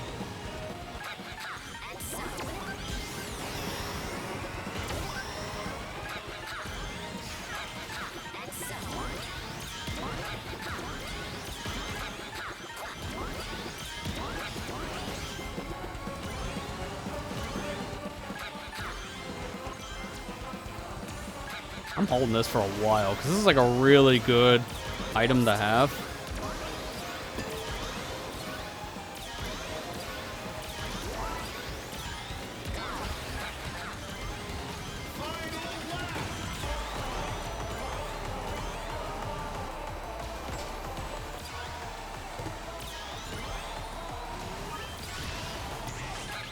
Oh no. Okay, I'm far enough away. That's good.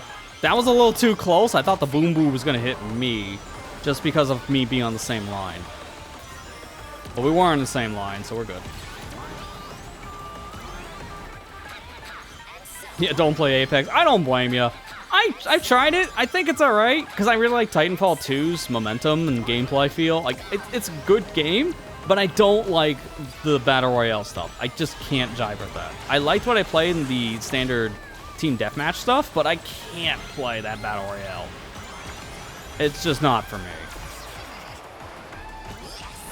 But that's like one of the very few games on the Switch 2 that supported mouse mode when it came out, so I needed to install it. It was that or Fortnite. I'm like, okay, I'd rather play a game I actually want to play. So Apex it is. And that was good just to get some shots of the mouse mode. Which that game controls terribly in mouse mode. Like, any game that requires you to use these face buttons, like this, like when you're mousing around, you gotta use your thumb and pull back on the stick, like that, no. No, I can't do that. That's horrible control scheme. That's the problem with mouse mode stuff on the Switch 2 so far. A lot of games have really weird mapping, and it's just not comfortable at all.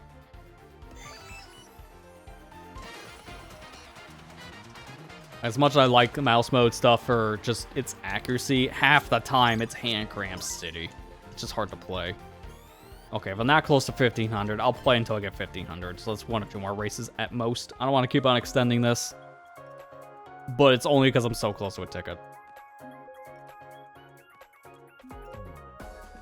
If Ravely used mouse mode for the rhythm game stuff, it's probably just going to use the actual shoulder buttons, so the R and ZR button. And games that use those buttons are fine.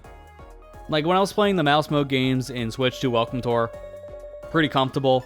When I was playing the Mario Paint minigame, when you're like slapping the mouse, when you're slapping the flies on the screen, that was fine because it's again just one click.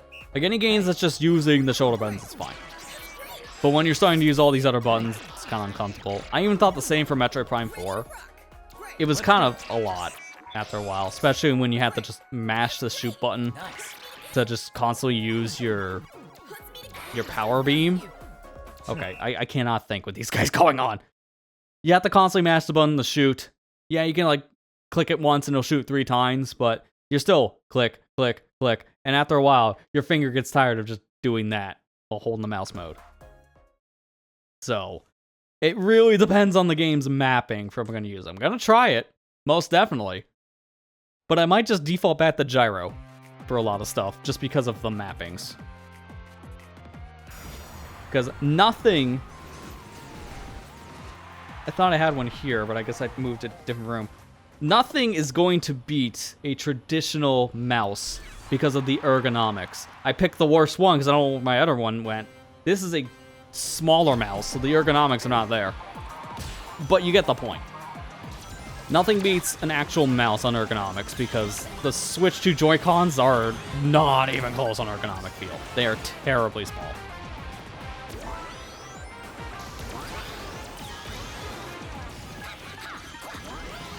It's like trying to use a mouse that's the size of a pencil. It's not the right size for a mouse.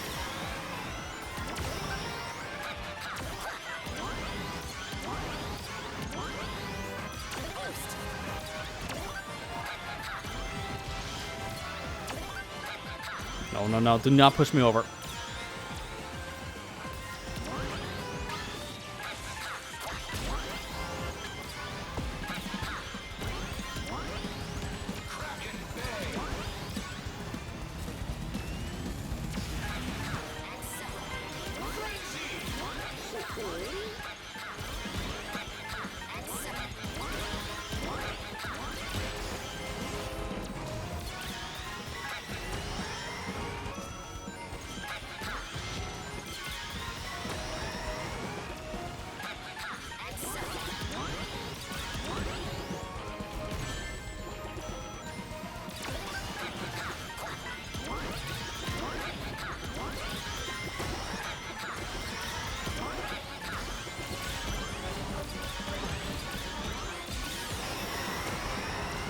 I'm still on this set of items because this is still really good.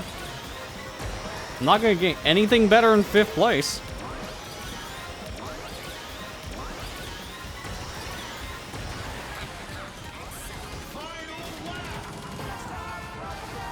Surprised I did not get hit by that.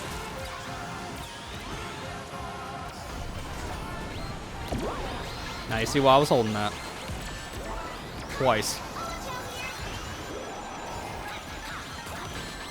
dude. On the landing. I like how my lead just immediately vanished going the lap too.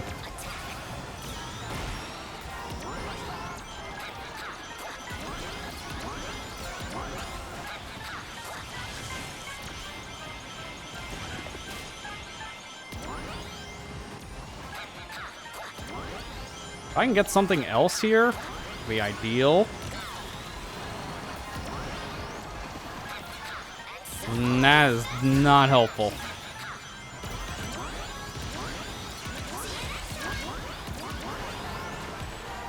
I would have preferred anything else because Omochild does nothing when I have 100 rings already. And there's no grass to take shortcuts on. That literally didn't do anything at all. Alright, we might have gotten enough points to win. It's gonna depend. Because we're tied, so it's gonna depend on the taps. Always the taps, man. Oh, no, we win. It's a two-way tie for first, which means we still get the victory. Alright, that should be enough for me to get my last reward that I want, right? Depends on how many points I get here. Oh, come on, man, by 2? I was hoping I would have got one more bonus. It would have been like 3 points. I literally have to play one more game just for 2 stinking points, which is so aggravating. I don't think that should have been a thing. Just give me the 2 pity points. Come on, man. Round up. Alright, fine. This is it. The final game. Ready.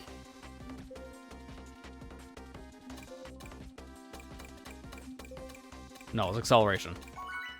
No, I'm changing the character. We're going to the cursed. We're going to the cursed dog. If we're gonna end it, we're gonna end it with, hey, Mega Man on Mega Man. That makes sense. We're ending with a stupid cursed dog car. There we go. It didn't update the graphic correctly, so I thought it was gonna be in that weird monster truck thing. But no, we actually got rushed. Hello. Let's play Yeah, I'm so annoyed with getting trapped in the one more game syndrome because of just stupid situations. Got it. Ready. Yeah, I don't have time to change for the horn. I was gonna put on the Mega Man horn we just got, but I don't have the time. I almost threw myself out using Rush. Thankfully, no matter what, this is legit the final one, so let's put our best foot forward here.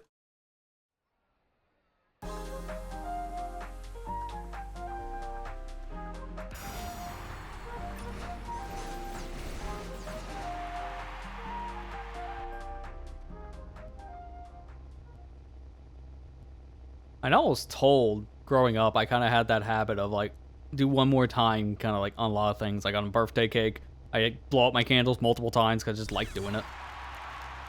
I see that trend has not really faded in adult life because I keep on doing that one more time thing in a game when I'm streaming, and I'm not even trying to. It's just like something usually lines up to a point it's like, I gotta play one more because of like this or that. Like, one more try because we got so close on achieving our goal, or one more try and 2 points off from a score boost.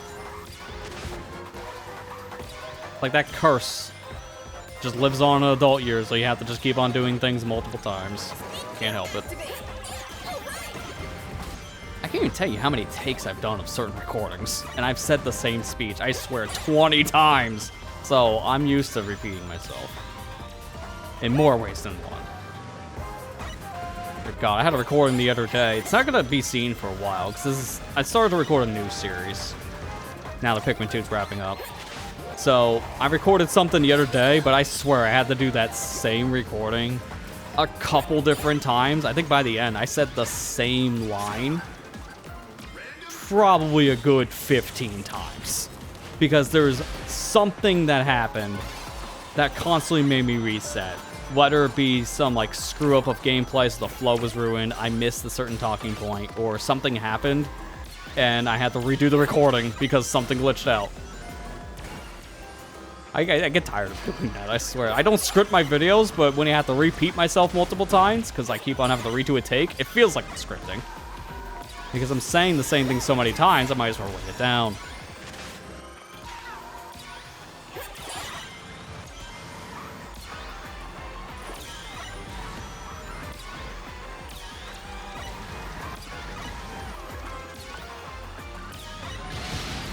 Although this specific series I am working on in question, that might come out sooner rather than later. That might be the next thing after Pikmin 2.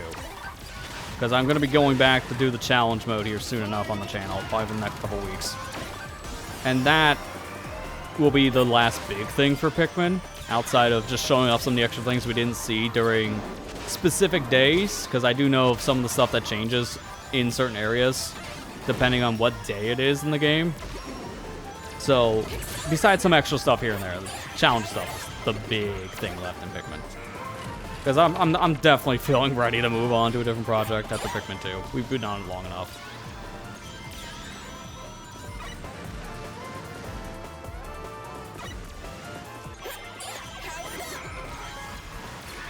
Definitely gonna hold this.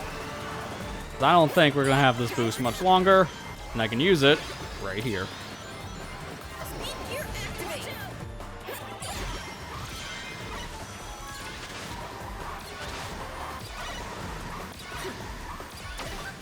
Let's go. First and second. All right, we definitely got first place this time, so I'm gonna end it on a victory. Because there's no way our team doesn't win this, right? Was that a dab? He just get up and like, eh. That wasn't a full dab because he didn't look backwards, but he did the motion with his arms. Thought it might as well have been a dab, dude. First DK in Mario Kart, now Mega Man and Sonic Racing. How many more are gonna dab? All right, we didn't get the taps, but that doesn't matter. Because we got that strong lead, we got the victory. Of course, it's as soon as I swap to the actual DLC picks between Mega Man and the Rushmobile. Of course, that's when we get it. Oh, this thing is so cursed, man. It would have been more accurate to use it as a Rush Jet, which would have been a hovercraft, but no, it's just Rush Car. Ah, my favorite power from Mega Man. The one where he's a giant go-kart. All right, there's my last set of tickets. I'm done. That was fun, but I got my fill. And that was about our stream length anyways. I thought it was 4 hours almost, but no, it's about a little over 3 hours. Because we did start a little bit later. I forgot the festival's now going to start technically at 8 p.m. Eastern, not 7 p.m. Eastern, because of the daylight savings thing. Which always screws me up in more ways than one. So I kind of forgot about that. But, no, this was still a good event in general. I always like just getting to play these festivals, just to showcase some of these new characters when they get dropped, especially when we have access to some mods on the PC version that add the things that Sega won't. Voices. That's a pretty big difference for a lot of these characters. So, either way though, that's gonna do it though for tonight's stream. This was fun as always.